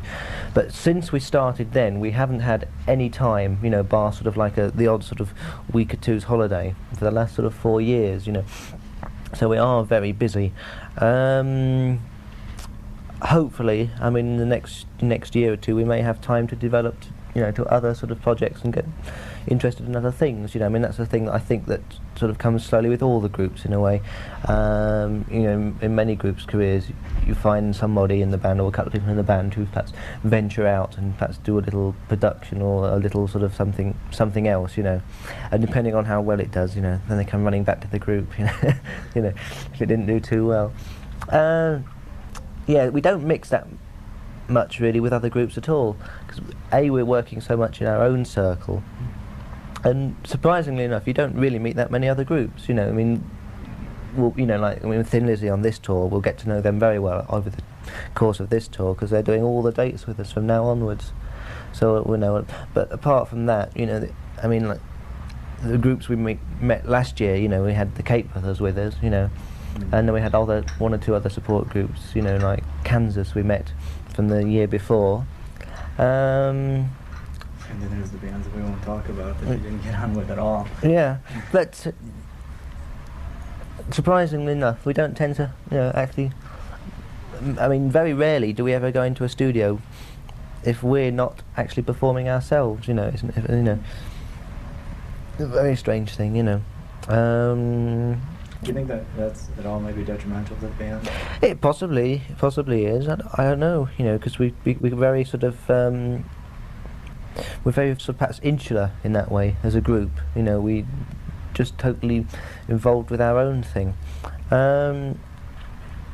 Freddie did a little production job last year, about this time last year, which was just a single, and he squeezed that in a sort of like in like a few days. Yeah. Did he mention that? Yeah. Yeah. And that's the extent of what anybody's had time to do anything else. Just another backing vocal. Yes. He used to do a few. He used to get the odd sessions sometimes, mainly sort of doing percussion and things. But he'd sort of walk in and take it. I had an album last summer called Fox, and a liner credit. Yes. I know Roger. Yes, he did a little bit on that. Yeah, that was in conjunction with the studio we were working in last year, Psalm Studios in London. He had met this Kenny Young chap, and they worked at Psalm as well. So he got a little friendly, and that's one of the things where he did something. And it does seem that when we actually do get friendly with somebody, they ask us to do something as well. In the same way as with Ian Hunter last year, we bumped into him in New York when we were over here last year. We went down to the studio where he was working on his album, the All-American Alien Boy, and when we got in there, we all went down together, which was, quite strange. And he asked them to sing on it, and Freddie, Brian, and Roger did some backing vocals on one of the tracks. I don't know who we're going to meet this year. He might ask us to do something. I think we might be bumping into Ian Hunter again in Toronto, because he's up there this year doing his second album, which is being produced by Roy Baker, As the chap who did our first 4 albums with us. So we should obviously go down there, and he might try and get them to sing, so he can put the name on the cover, and sell a few more copies. Or Roy Baker Executive Productions. Yeah. I've noticed that on a few things now. You think the way that the Queen was put together and presented to the public is perhaps endemic of the way bands in the 70s have to go, given the state of the business now? In other words, rather, you had a whole campaign. I remember getting the first press kit Yes. from EMI Yeah. about this new band. It's just Yeah. like overflowing with superlatives, and everybody's going, "Oh, what the hell? I mean, can they possibly live up to it?" Whereas people would be more interested in, or more apt to see a band and support one that they've seen quite a lot of gigs, little gigs, which, which you bypass. I don't know. It was a thing about the time when we came out that, I mean, really had got to that level where it was like a chicken and the egg. What came first, the success, or doing the the gigs of reasonable size, where people came to see you, I don't know really. It's a very strange thing that we did jump in at a reasonably high level. We didn't sort of start. I mean, we didn't have particularly a lot of success with the first album, though. But we didn't want to go and doing all the clubs and pub gigs, right? Because I think within the group, especially, I think Freddie felt that's not where our sort of show was going to work. In the small, it was more like a larger sort of theatre environment that we ought to play, rather than sort of little clubs and pubs. But now we've just had all the sort of the punk thing in England, right? Where it's it's back to all that, Well, that's what I was going to get into, because I've noticed more and more bands who are taking the same approach as you have, to say, like. Yes. I was thinking specifically of Lone Star. Yes. Yeah. Want to go into the same level, and I'm just curious. If you think that if more and more bands follow this approach, that if we could be approaching the end of the club scene completely. No. I mean, I think that the approach of, say, like, I mean, that way is not so successful now of coming in at that level. I don't know, I think, as you say, groups like Lone Star, and I don't know what they're doing at the moment, but practicing. Yeah. I don't know. I mean, that sort of thing's not perhaps such a good way now. I mean, there's still room in a lot of clubs and pubs. There's still quite thriving in London, that circuit. I mean, I often sort of go and see the odd groups, and I mean, I like to see groups in that sort of environment. It works very well. Do you feel any added pressure to produce the goods when you have been built up in advance, so that people are expecting perhaps more than? You mean on record or at stage? Well, I'm thinking, like, when you first started out, there was all this pre-tour, pre-record publicity, and I'm thinking more recently this summer there was a whole big thing with Boston before they ever hit the road, and when they hit the road they had like a ready-made audience for them. And I asked them if they felt any extra added pressure, because everyone was out there really just going, blow us away. That's what everyone told us you're going to do, now do it. Yes. I'm wondering if you ever felt that way. I don't know. I think we went into it a bit more slowly than that. Because I mean, I don't know what happened with Boston. Did they suddenly go into fairly big gigs over here? They signed on to do a tour as support act, and after about 3 weeks into the tour, they found themselves headlining at least like 75% of the dates, and they didn't have enough material. Basically. Yeah, and they were fairly good sized dates as well, I should think. Yeah. Well, we didn't we started off at a lower level than that. I mean, we did. In the very early days when we were making the first album, we'd done a few odd gigs, in small places, universities, but sort of just like a few hundred, that sort of capacity, a few hundred to 1,000, and then we did what we called basically, I suppose, a club tour in England, which was this is a time I think that was when the second album came out. We actually did a club tour around the whole country. Where there were sort of venues that hold sort of 500 upwards to a sort of 1,000, that sort of thing, So there were fairly sort of small gigs, We did a whole tour of that, which sort of really sort of broke the ice in a way, And then after that, our next English tour was more like theatres, like the sort of 2,000 touch, that sort of thing. So we came up, sort of slowly, rather than being thrown into the big ones, you know. So I don't think it was a case of we were suddenly sort of, you know, pushed out, you know, having to produce the goods, you know. And we also, I mean, the show was, you know, built up slowly all the while, you know. Because in those days, you know, our repertoire was just like, you know, the first album or first 2 albums, you know. And, you know, our lighting rig was somewhat smaller than what we use today, you know. Rustic. Yeah, yeah. I mean, everything's just grown, you know, over the time, you know. You know, we started off with like sort of a few lights on each side, you know. And then we eventually got a follow spot, you know. And But that's the whole business now too. It's really grown up. I mean, rock isn't just music anymore. It's a whole part of an entertainment industry. It incorporates video. yes. There's a lot of mixing, and it's like, I feel like rock stars in the 60s and 70s have replaced film stars of the 40s and 50s. Mm. As like, not idols as the young, but people that they're most interested in. Yes. Yes. Yes. That's right.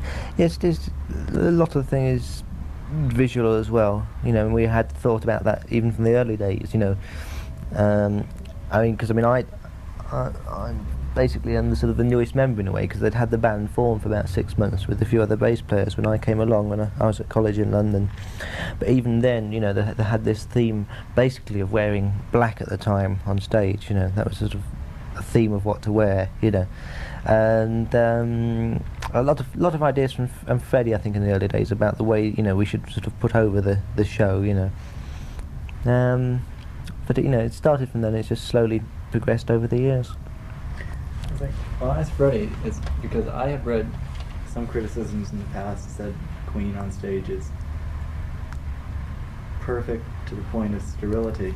In other words, everything is choreographed, the lights are there, you know, everything. It's like, I mean, we were sitting around one night thinking, because I remember vividly one night Freddie was singing, and he was just singing, and just like, you know, like at one point the song just went like that, and there was a tambourine waiting for him.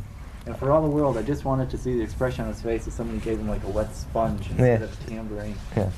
But do you think? But when I asked him about that, he said he thought sterility was the wrong word. He said that's professionalism. Would you agree with what he said? True. I mean, I wouldn't say our show was that perfect every night either. You know. No, but it is.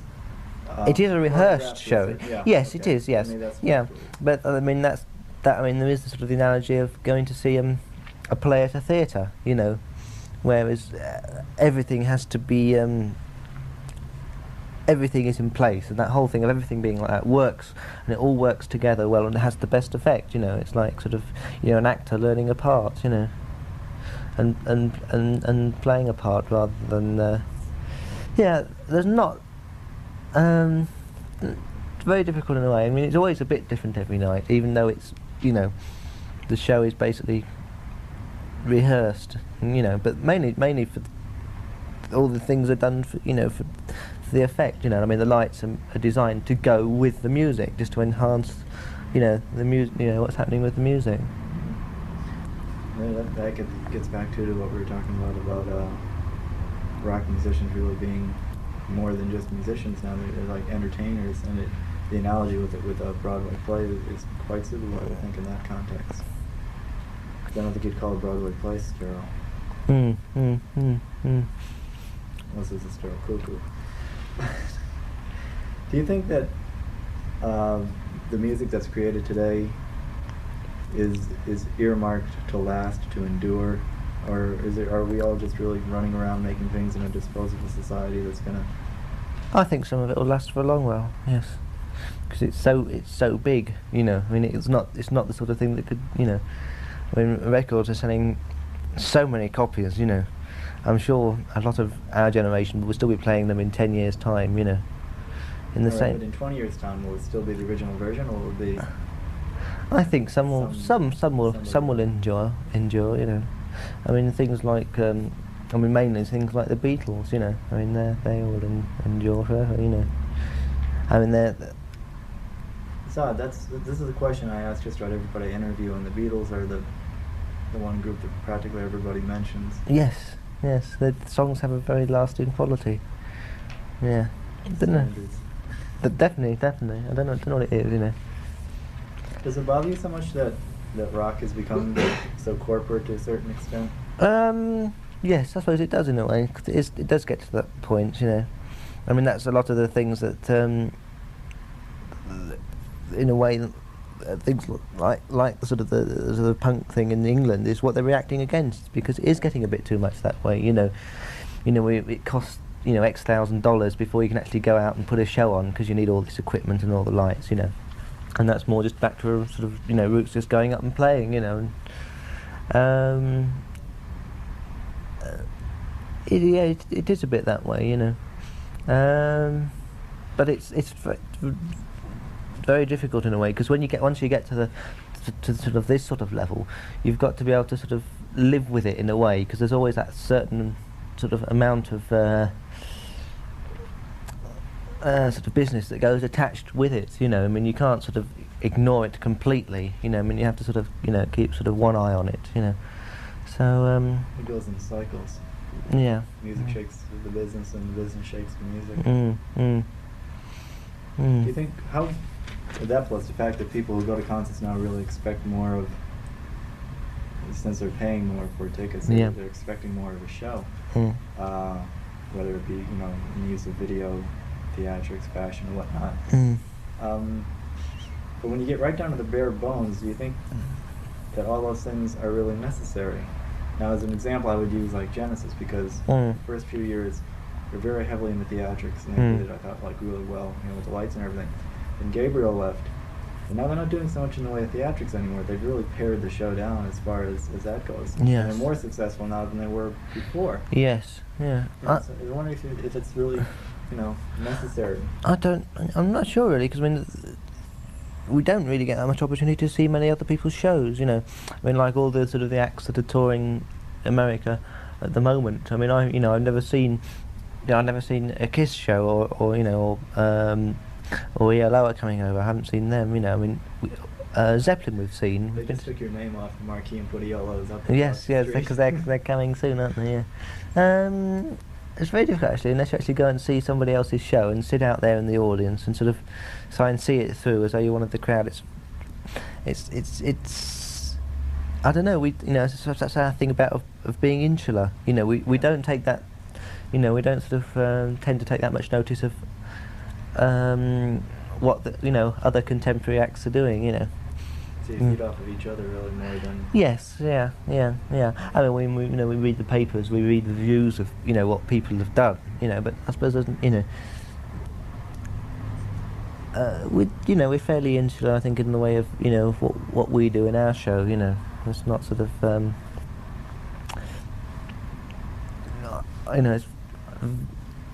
I wouldn't say we're just at all influenced by what anybody else is doing at the time.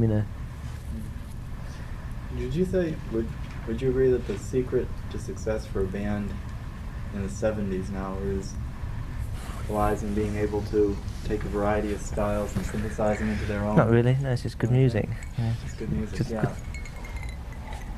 Because a lot of the bands that are really successful now, it's like, or it's just that maybe audiences are it's too easy to pick up roots from, it's like people are picking things out of the 60s and mixing them into 70s production techniques and things.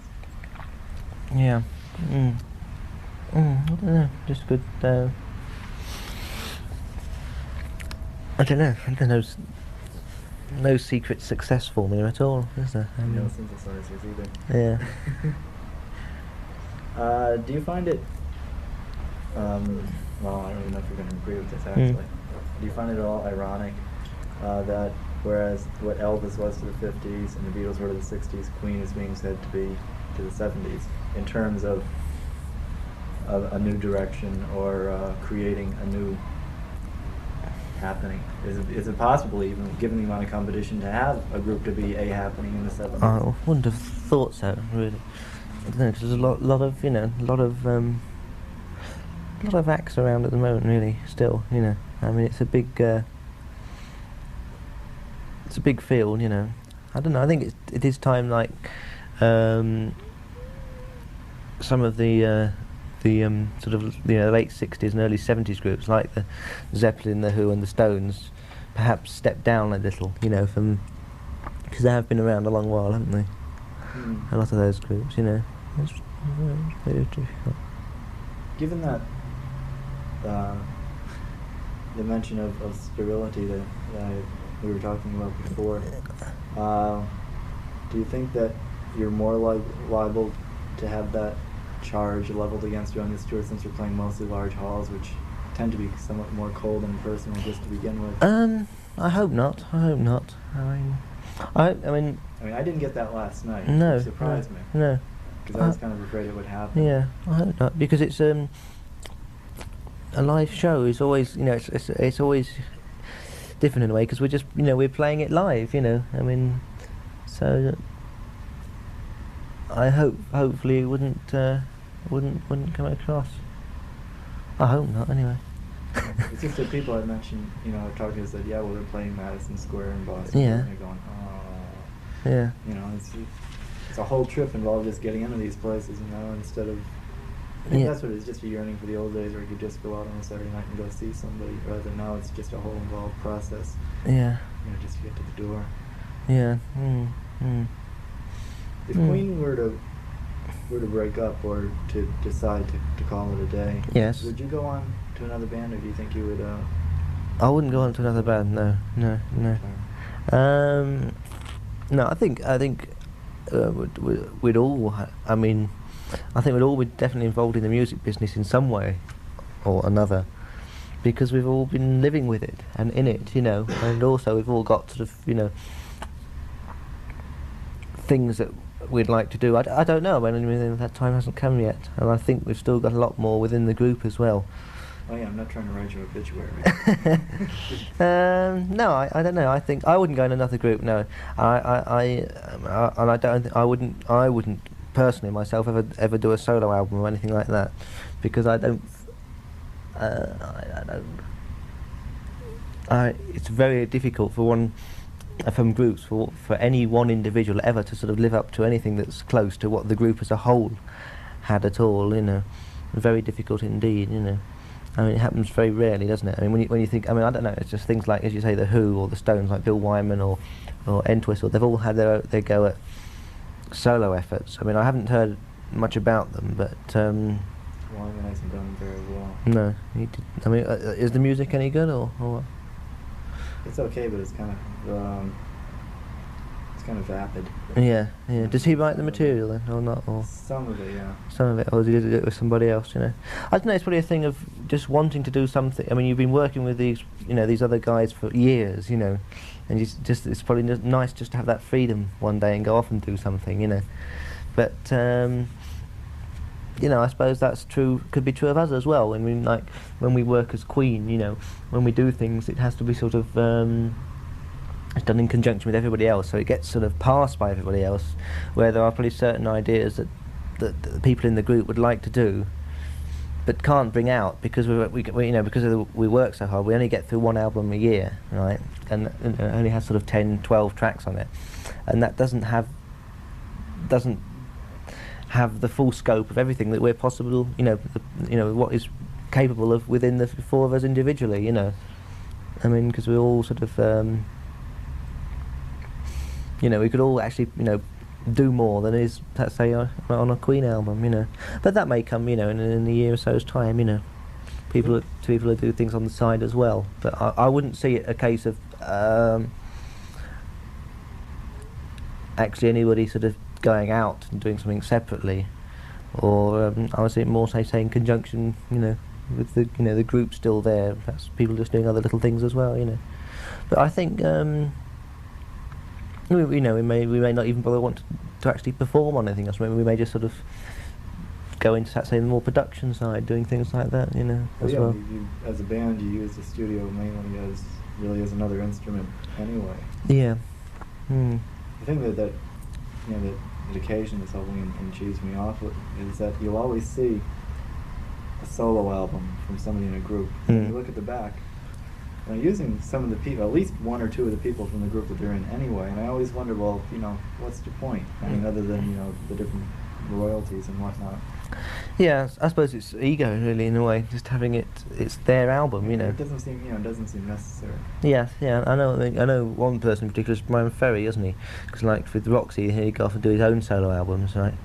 And he still used Paul Thompson, the drummer, and a couple of others, Revolving cast, yeah. He's got a new lineup listed in there. He's got a new one. He's got a new lineup for his tour. Has he? Has he? Because he was does doing have it. Paul Thompson in it.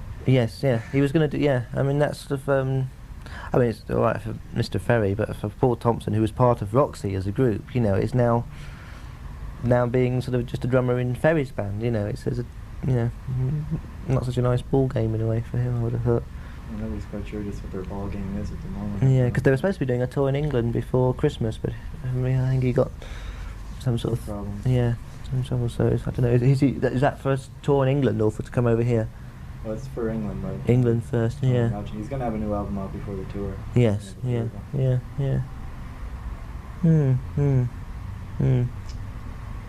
think that will be about all for me. If there's anything else that you may want to go over that I didn't. I beat you this time. No, it's fine, it's fine. Good. Yeah. Thank you very much, John. Okay, thank you.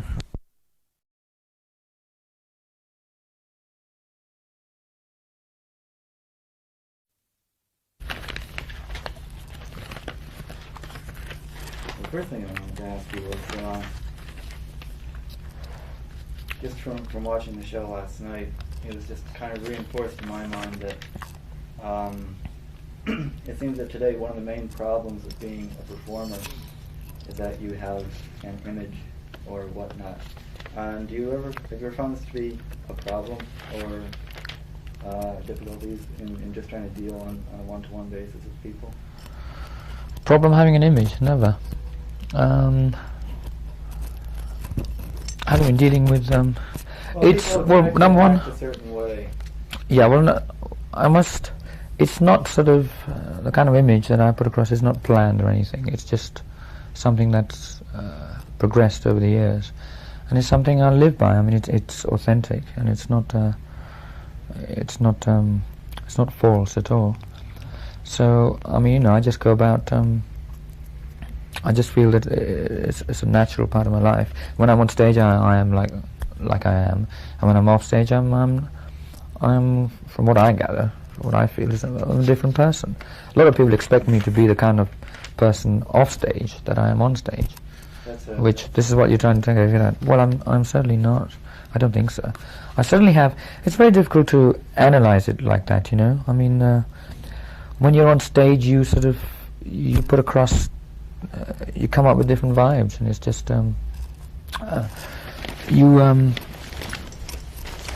it's like I look upon it as it's a very theatrical way. I mean, you've got to go. It's not working, is it? Yeah, it is. You've got to when you're on stage, it's very theatrical, and it's like I know that I've got to go on into a show, but it's certainly not plastic. I mean, I really let myself go, and I really get involved.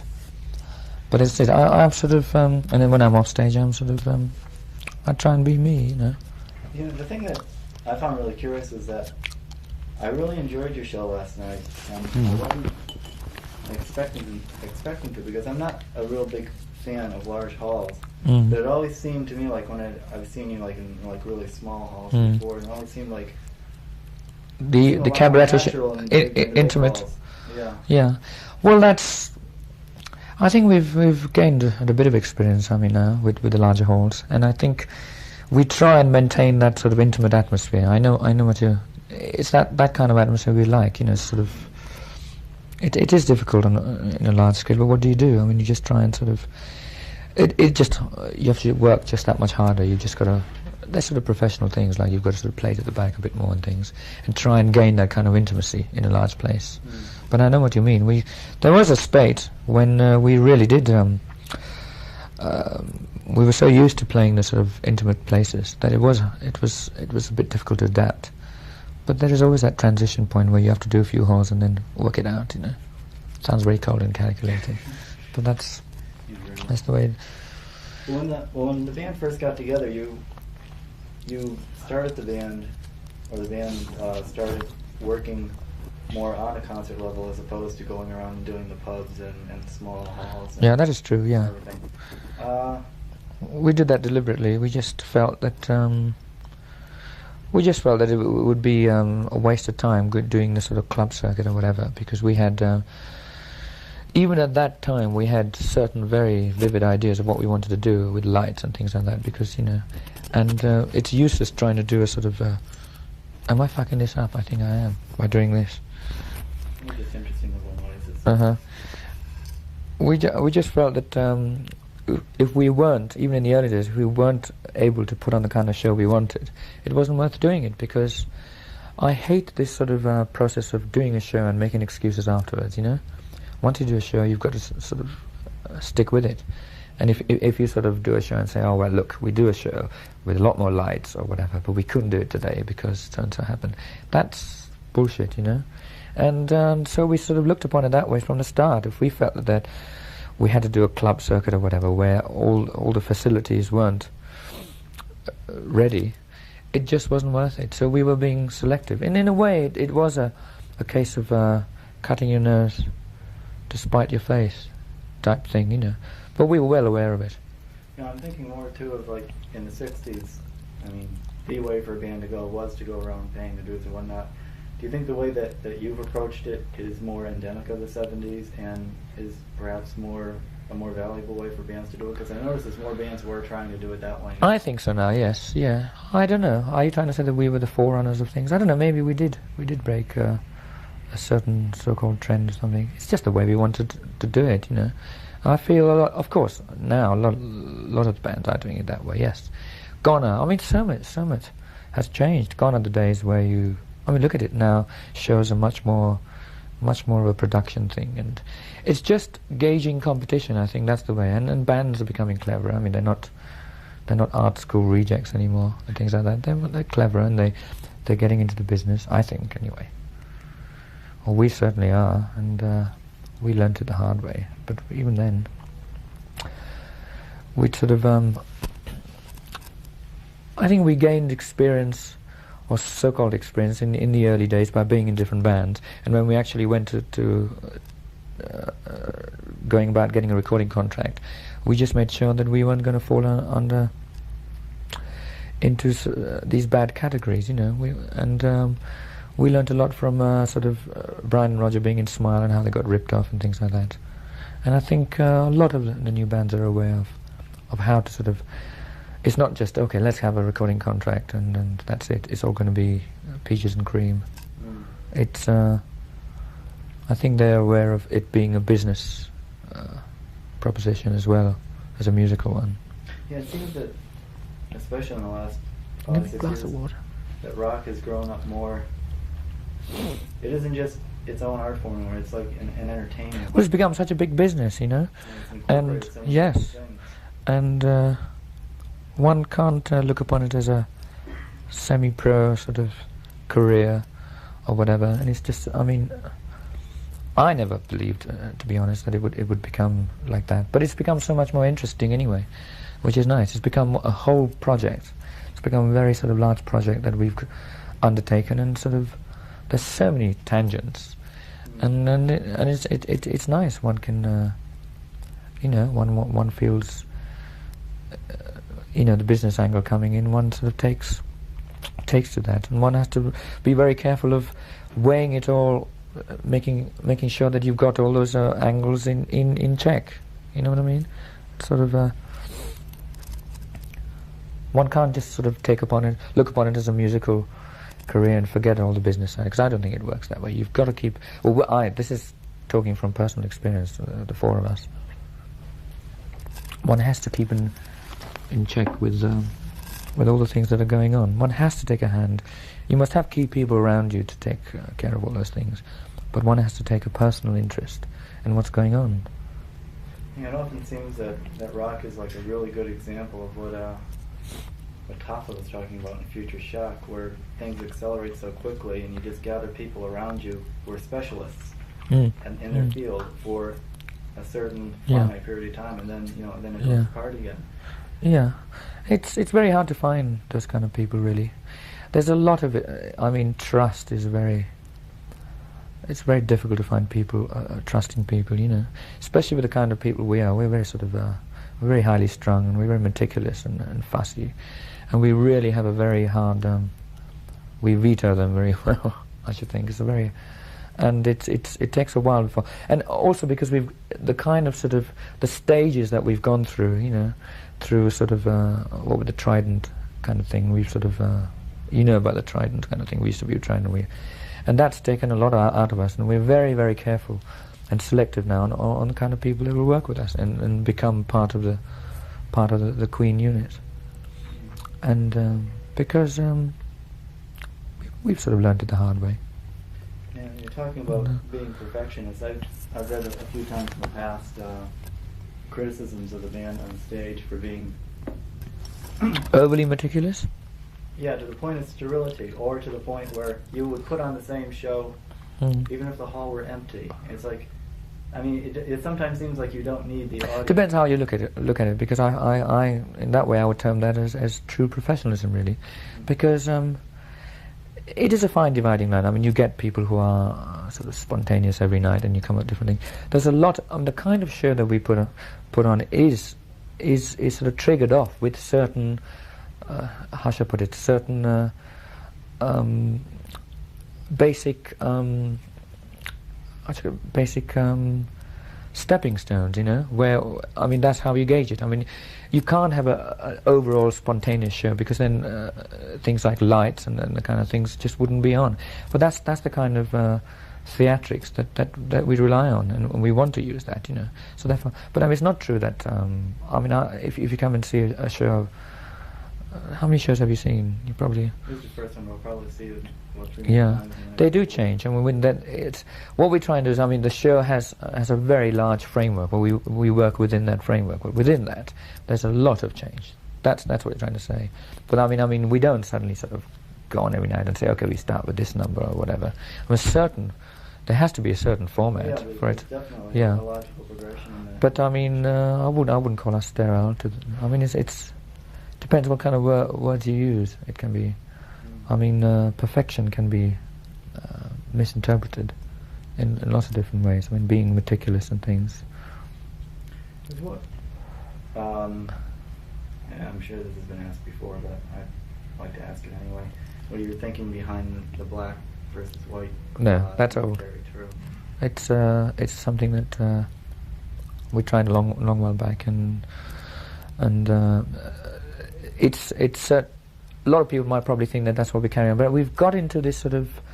I personally just like the black and white thing because I feel it works for me, right? And we become, from the Queen 2 days, that was a nice concept, right? And we used it in a thing. But now we've sort of broken that sort of barrier and become individuals, as far as I'm concerned.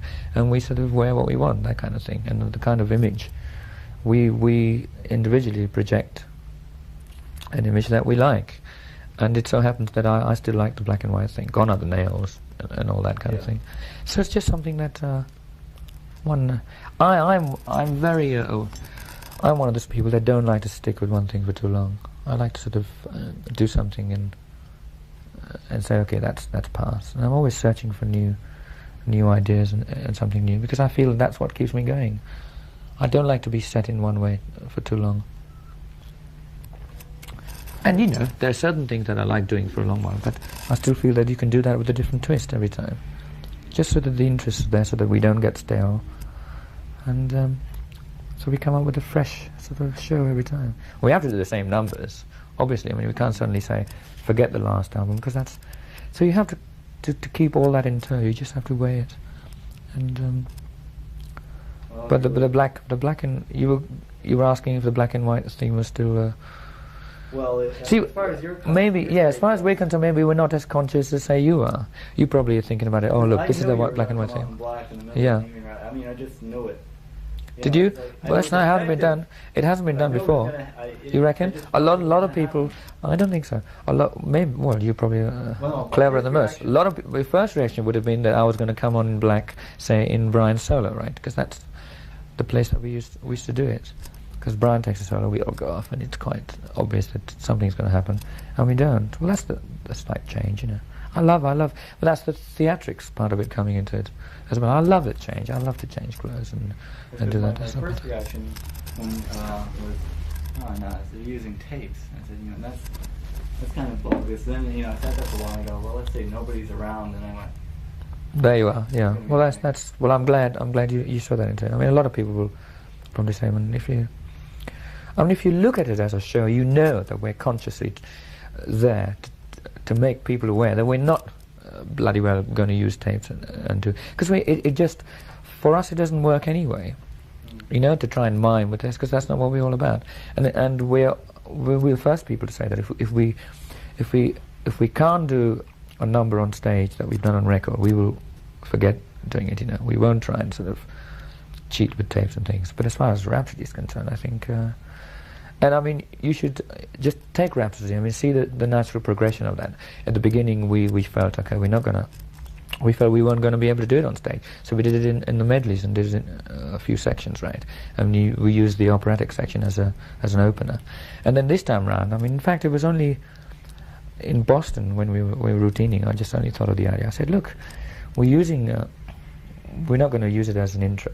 Why don't we try and do Rhapsody as a whole? Because it's now past, you know. We've done it a lot, and try and use it as the number in the middle where the change happens. That way we can, you know, we can say it's worthwhile, and we're not out there trying to play our instruments and miming to it. Yeah. But it's part. It can be utilized as part of. It's still as a structure of the show. It's not taken away from anything. And then we tried it a couple of times, and I think it's very effective. What has been your, I don't know if fascination is the right word or not, but your interest in the Marx Brothers?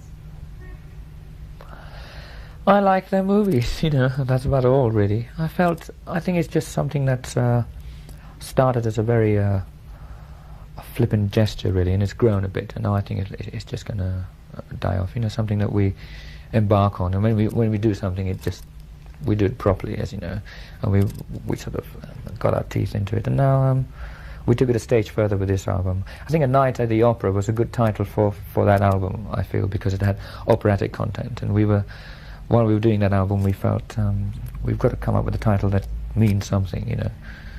And suddenly A Night at the Opera, and we felt that sounds, you know, it seems good. At least there's some operatic content. And then this Marx Brothers sort of tag started going, and we felt this time around, you know. And as far as packaging and things, because we were thinking of it from that kind of, have you seen the two packages? Night at the Opera and Day of the Races kind of thing. It works, because we were thinking of it from that as well. I mean, it's we felt we'd just sort of musically, sort of package-wise, we just sort of do it as a total contrast. I mean, like the graphics on the graphics and things like that, and do that kind of campaign. And we felt, okay, well, in that case, we might as well take the title that way. So we went from a Night at the Opera and to A Day of the Races. That seemed to work. The next one wouldn't be called that. Well, it might be called Horse Feathers.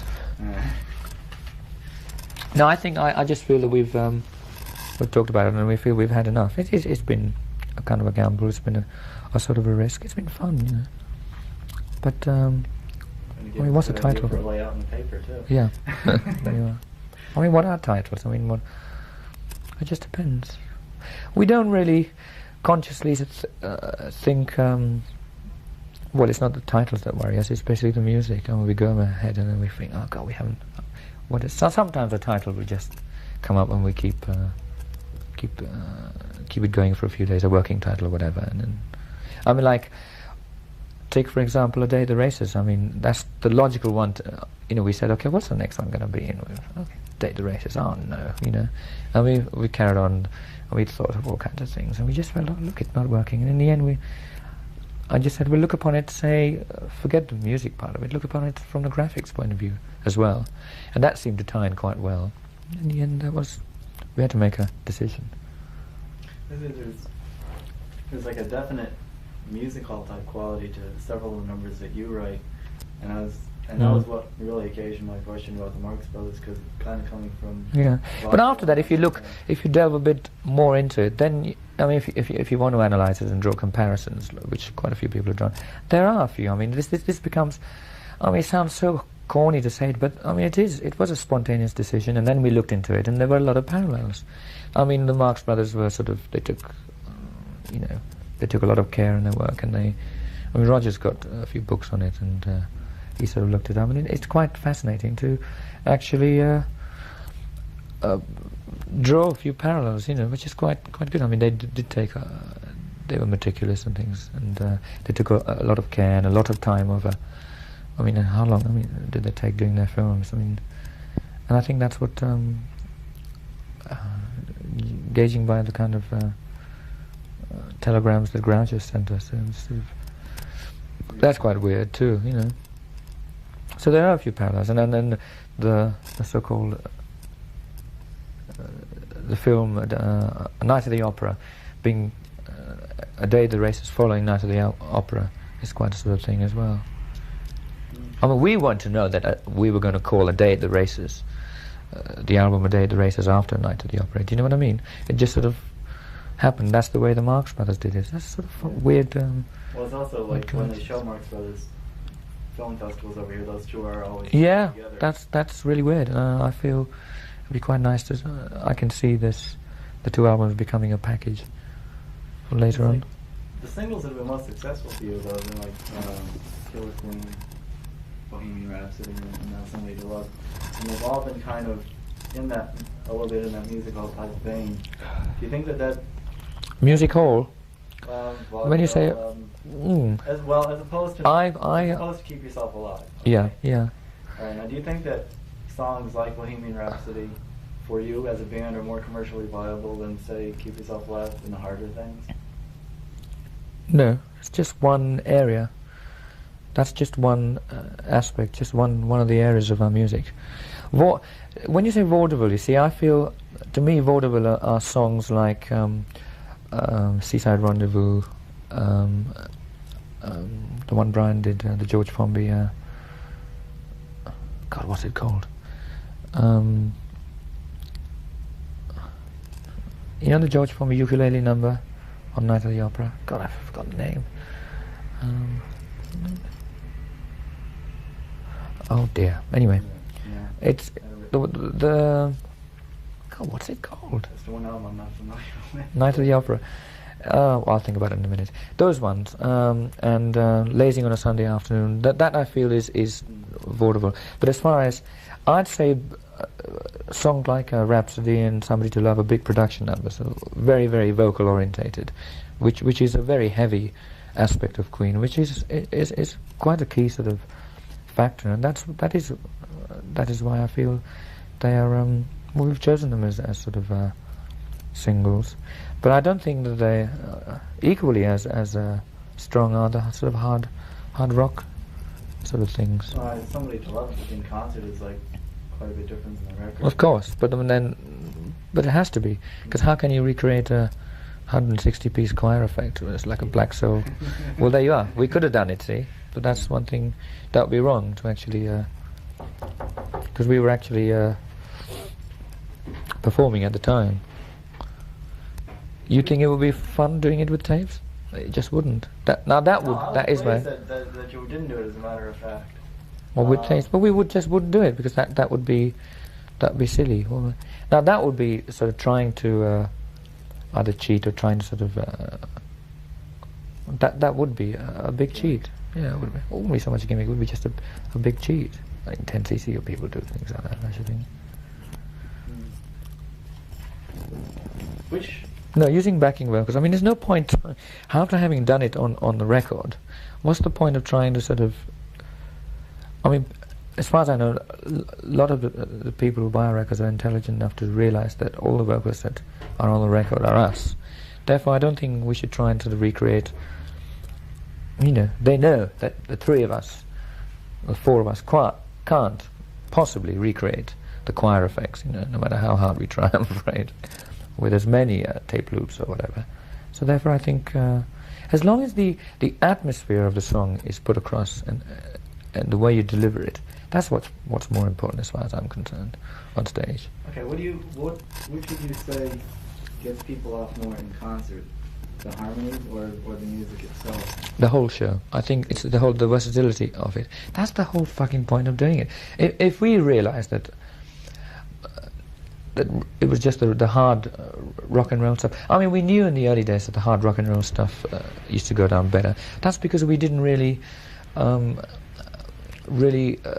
mature ourselves, and we really didn't sort of get into grips with the lighter side of things. We weren't confident ourselves to try and do the lighter stuff on stage. I mean, I only started playing piano on the sort of second album type of things, you know. I did one track on the first album, and on the second album I started playing piano, but never intending to actually do it on stage, because we felt, okay, we'll show them that we can do that on record, but just do the harder stuff on stage. But then in the end we felt we can introduce this kind of stuff, and we gained the confidence, and now we're trying to put across saying, look, we can do rock and roll, but this is what we're all about, therefore you take us, you take it the way we want to present it.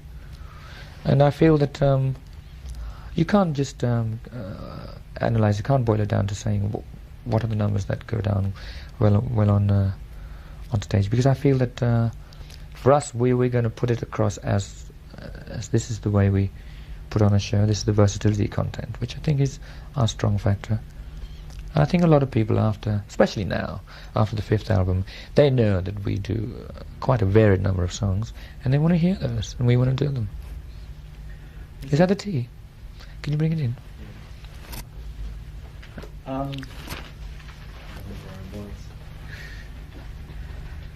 The versatility. Having seen us last night, what do you think? What did you think about the numbers that went down well? I felt as a show it was like sort of. Tie Your Mother Down was really quite strong. Yeah, but that was the first number and things. But that is it, you see. Because I remember thinking near the end, I said, boy, was it 2 years ago, now I'm here, was opening the show, now it's all the way down to encore. You know? Yeah. Well, it's really moved on quite well. Well, I mean, last year we opened with Rhapsody. A quick clip of Rhapsody. You know the middle section we do in Rhapsody, where we come on after into the change. You know, there's the tapes, and then we come on and do that. Well, that bit used to be the opener. That used to open, and there you are. We sort of change it around. It's very hard to say. I feel a lot of people now realize when they come to see a show, our show, that they're going to get a lot of contrasts, and from the now I'm here, the rock and roll, to the breath away and things. That's very new, and I feel that's good. Was really nice. The only song that I was wishing that you had done was Long Away. Yeah. Really? Well, we're going to do it. That's going to happen, because this actual repertoire that we do now is very, very new. And what I was saying on stage was true, because we've literally just put in 8 new songs.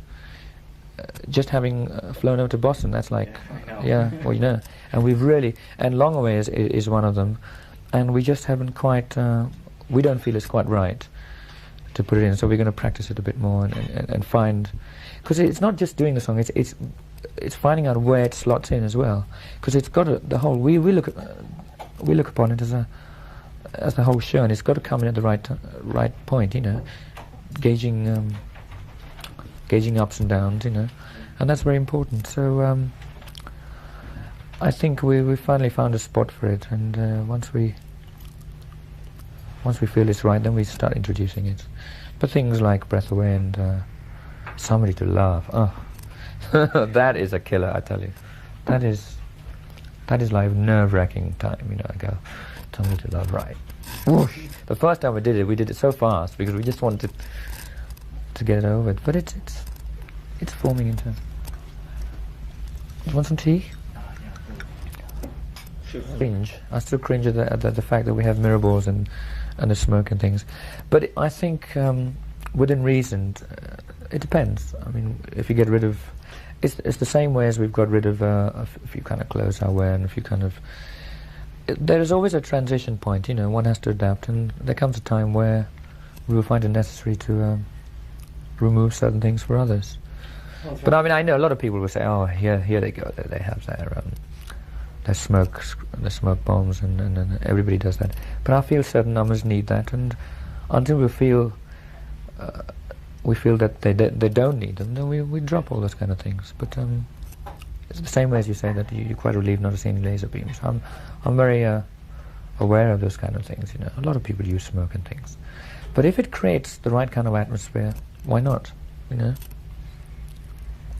I'm thinking too that just the state of the business, there's so many bands, everybody trying to outdo each other, and the media is growing up so much too that everybody knows everything about the bands. I mean, if you care to. And it's like, in the 60s, an audience would go to see, say, the Rolling Stones. Yeah. They'd be doing like, you know, like old blues numbers. Yeah. And no one would know.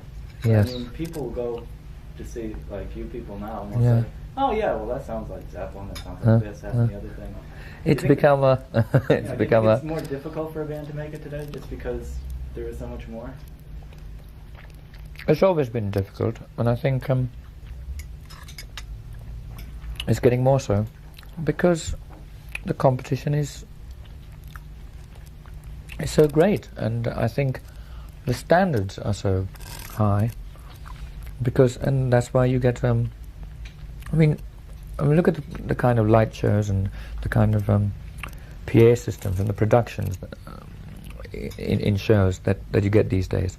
Before, I mean, I've said this before. Gone are the days where people would come on in jeans and they say, here, ladies and gentlemen, so and so.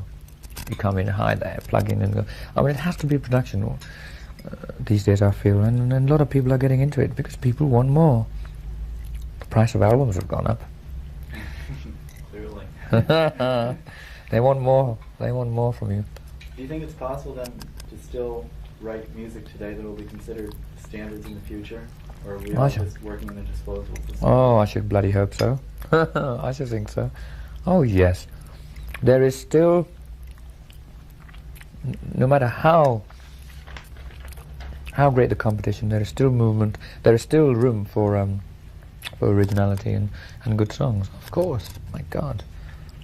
But do you think they'll live on in their original form, or or do you think you heard Bohemian Rhapsody about how it was strings in an elevator in like 15 pieces, things like that? Who knows? Who knows? I don't know. It's just, I think you will never get an end to good songwriting. I mean, there'll always be good songwriters and people writing good songs, and depending on how the media takes them, how they look upon it. I get lots of tags, but I mean, I think there is room for. It's getting more difficult, yes, but there's still room for originality and writing good stuff. Oh yes, there's lots of room for classics. I should think. Plan on delivering. Well, I do my best. Why do you suppose, or even if you agree, that British bands seem to be more successful in America than American bands? Oh dear, dangerous territory. I don't know. More so than American bands in America? Yeah. You reckon? Well, there are quite a few. Yeah, because the American bands that I've seen, especially from the East, that are successful, are taking their cue from British bands, specifically, like Boston or Aerosmith or bands of that ilk. That's, yeah, I know what you mean. I don't know. I just feel that we have. Yes, we are a pretty prolific nation, aren't we? Yes, the competition is. I don't know. I really don't know. I think it's just a trend. I think there used to be a time where it used. A long time ago, where it used to be the other way around. Do you remember where the American? I suppose it's a new era, and it's just the way things change. And I do find that we have within the small country we have, even though we have so many groups within that many groups, we still have quite a few differences in bands. Don't you feel? I mean, we have. The Who's and because England has a lot more history and tradition to draw on for sources than America. I don't know. I know. Well, it's just funny that I would have felt that such a big place like America, you'd get all kinds of different styles of music, but yet I feel that we contribute much more to that factor than the Americans do. It's funny. I would have thought there'd be a lot of hard rock and roll bands. What you get is, like you say, Aerosmith and. I think a lot of it is down to attitude too, or more the fuller development of personalities within bands. Probably. I think maybe there's maybe we're just more highly strung. We just. To put it another way, the only rude interviews I've ever had have been with American bands for some reason or other. Every British one has come out well. I would have gotten out with my skin intact. Why did you decide with this album to produce yourselves as opposed to using Roy Baker again?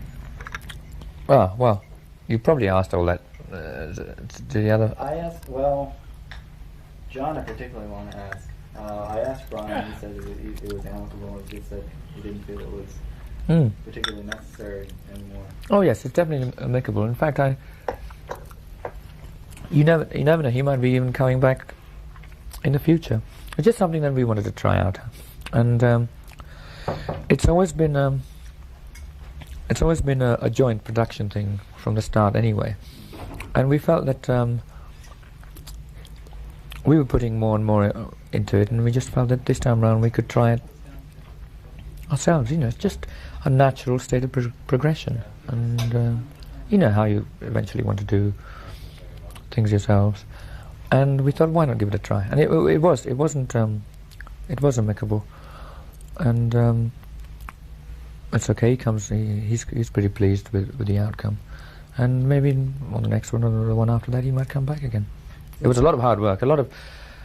It meant a lot of responsibility, and taught us newer things, keeping within the budget and. It's strange. I think you rather spawned by using Roy.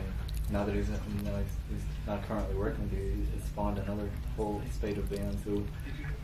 A Roy Baker production when you hear it. Yeah. The first Yeah. time. It's like I've heard Yeah. it. He's using all our tricks. Exactly. Right. Yeah. But that's inevitable, It's like the bond was it grew like it was like Queen and Roy Baker from the early days. It sort of it like we learned from him and he learned from us, and it was like sort of we pitched an idea, so it became a sort of it was Queen stroke Roy Baker type thing. So why not? He's taught us a few things. We've taught him. I mean, I remember in the early days he wouldn't use he'd use a keypex on the snare. I mean, his snare sounds were very very dead. He'd be the first one to that. We finally got him to change that and get on a liver sort of drum sound and things. He had very sort of strict ideas. Excuse me, interrupt. Say goodbye. Is it possible for you, or how difficult is it, to maintain an accurate self-picture of yourself since so much is written about you? And It's not easy. radio and all? I don't know. I think I'm getting a bit sober in my old age. Oh dear. An accurate picture of what I don't know. Do you know, really, honestly, I don't really think about. I'm not that conscious about, especially now. I don't give two shits about if people slander or anything. If people talk about me and what's it, because I mean that's. I used to get very paranoid, but that's the way it happened. In the early days, I used to get very paranoid about what people said about me because I wanted to be put across in the way I felt. But then now it's grown all out of proportion. I mean, you can't keep track on all that, and one's just got to sort of.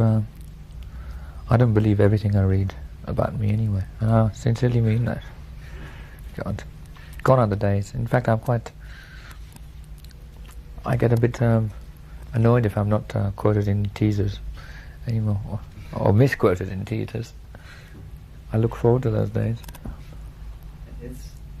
But you mean, how do I look upon it? What did you ask me? Is it difficult in the long run to really? I mean, how much of a trap is it to start believing your own press? Is it an easy inducement? Well, it depends. It can a lot of sort of misguided sort of opinions can hurt, because you feel that the person hasn't got it sort of properly, but yet people are going to read it and take it in and feel that is the thing. That hurts a bit. But I mean, what can you do? Sometimes you can do an interview and say certain things, but it comes out totally wrong. And I feel the bloody British the British trades are very good at things like that. You do you do an hour-long interview or whatever, and then you get a paragraph where they just take the juicy lines or whatever, and it just and oh dear, that's happened so many times. But that's something that one has to. Oh, I never take it that seriously. You know, there was a time where, like I said before, where I felt that it was affecting me. It must never let it get on top of you. You know, you must just put it aside, think about it, look upon it more generally. That's the way I look at it. You know, it's only an article.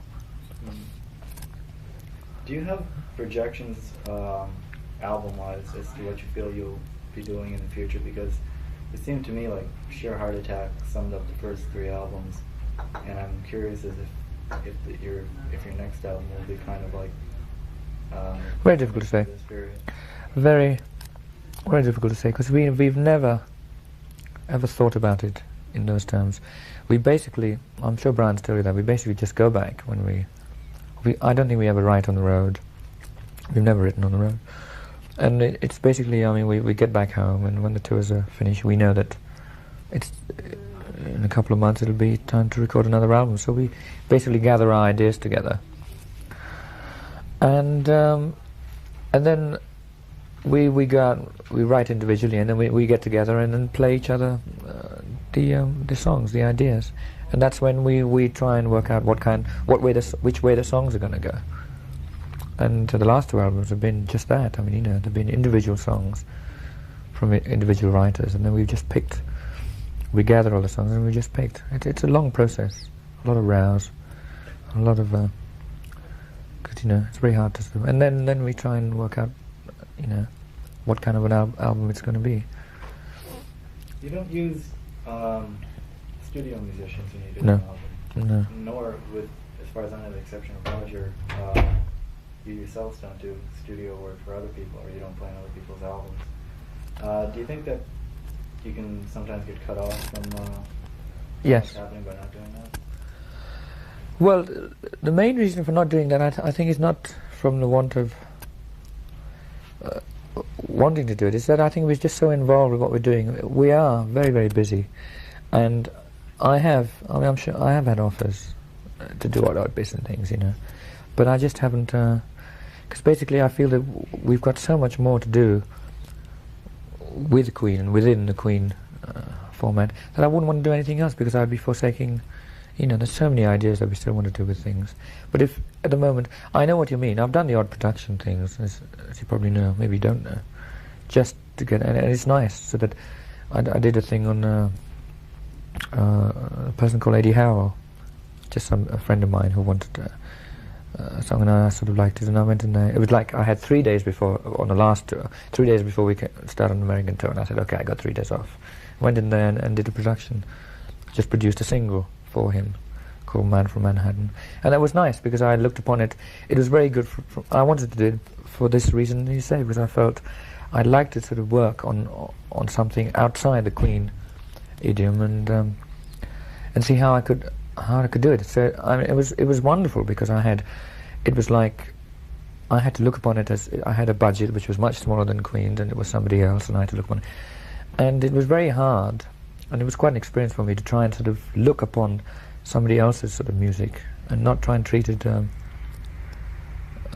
you know, try and forget Queen. It didn't quite work out, because you get all Queen ideas on it, and well, it was in. But I was quite pleased with it, because I talked to him about it, and he wanted a bit of the kind of things. He knew what I could do in the studios. And he wanted that on his thing. I thought it was alright. But that, I know what you mean. I could quite easily get into all that. Don't worry. I could quite easily get into all that. Last question. Okay, it's just I've got a tight schedule for you. Right, I I'm haven't free done for very you. long. You've got John and then Roger, they're all sitting there waiting for you.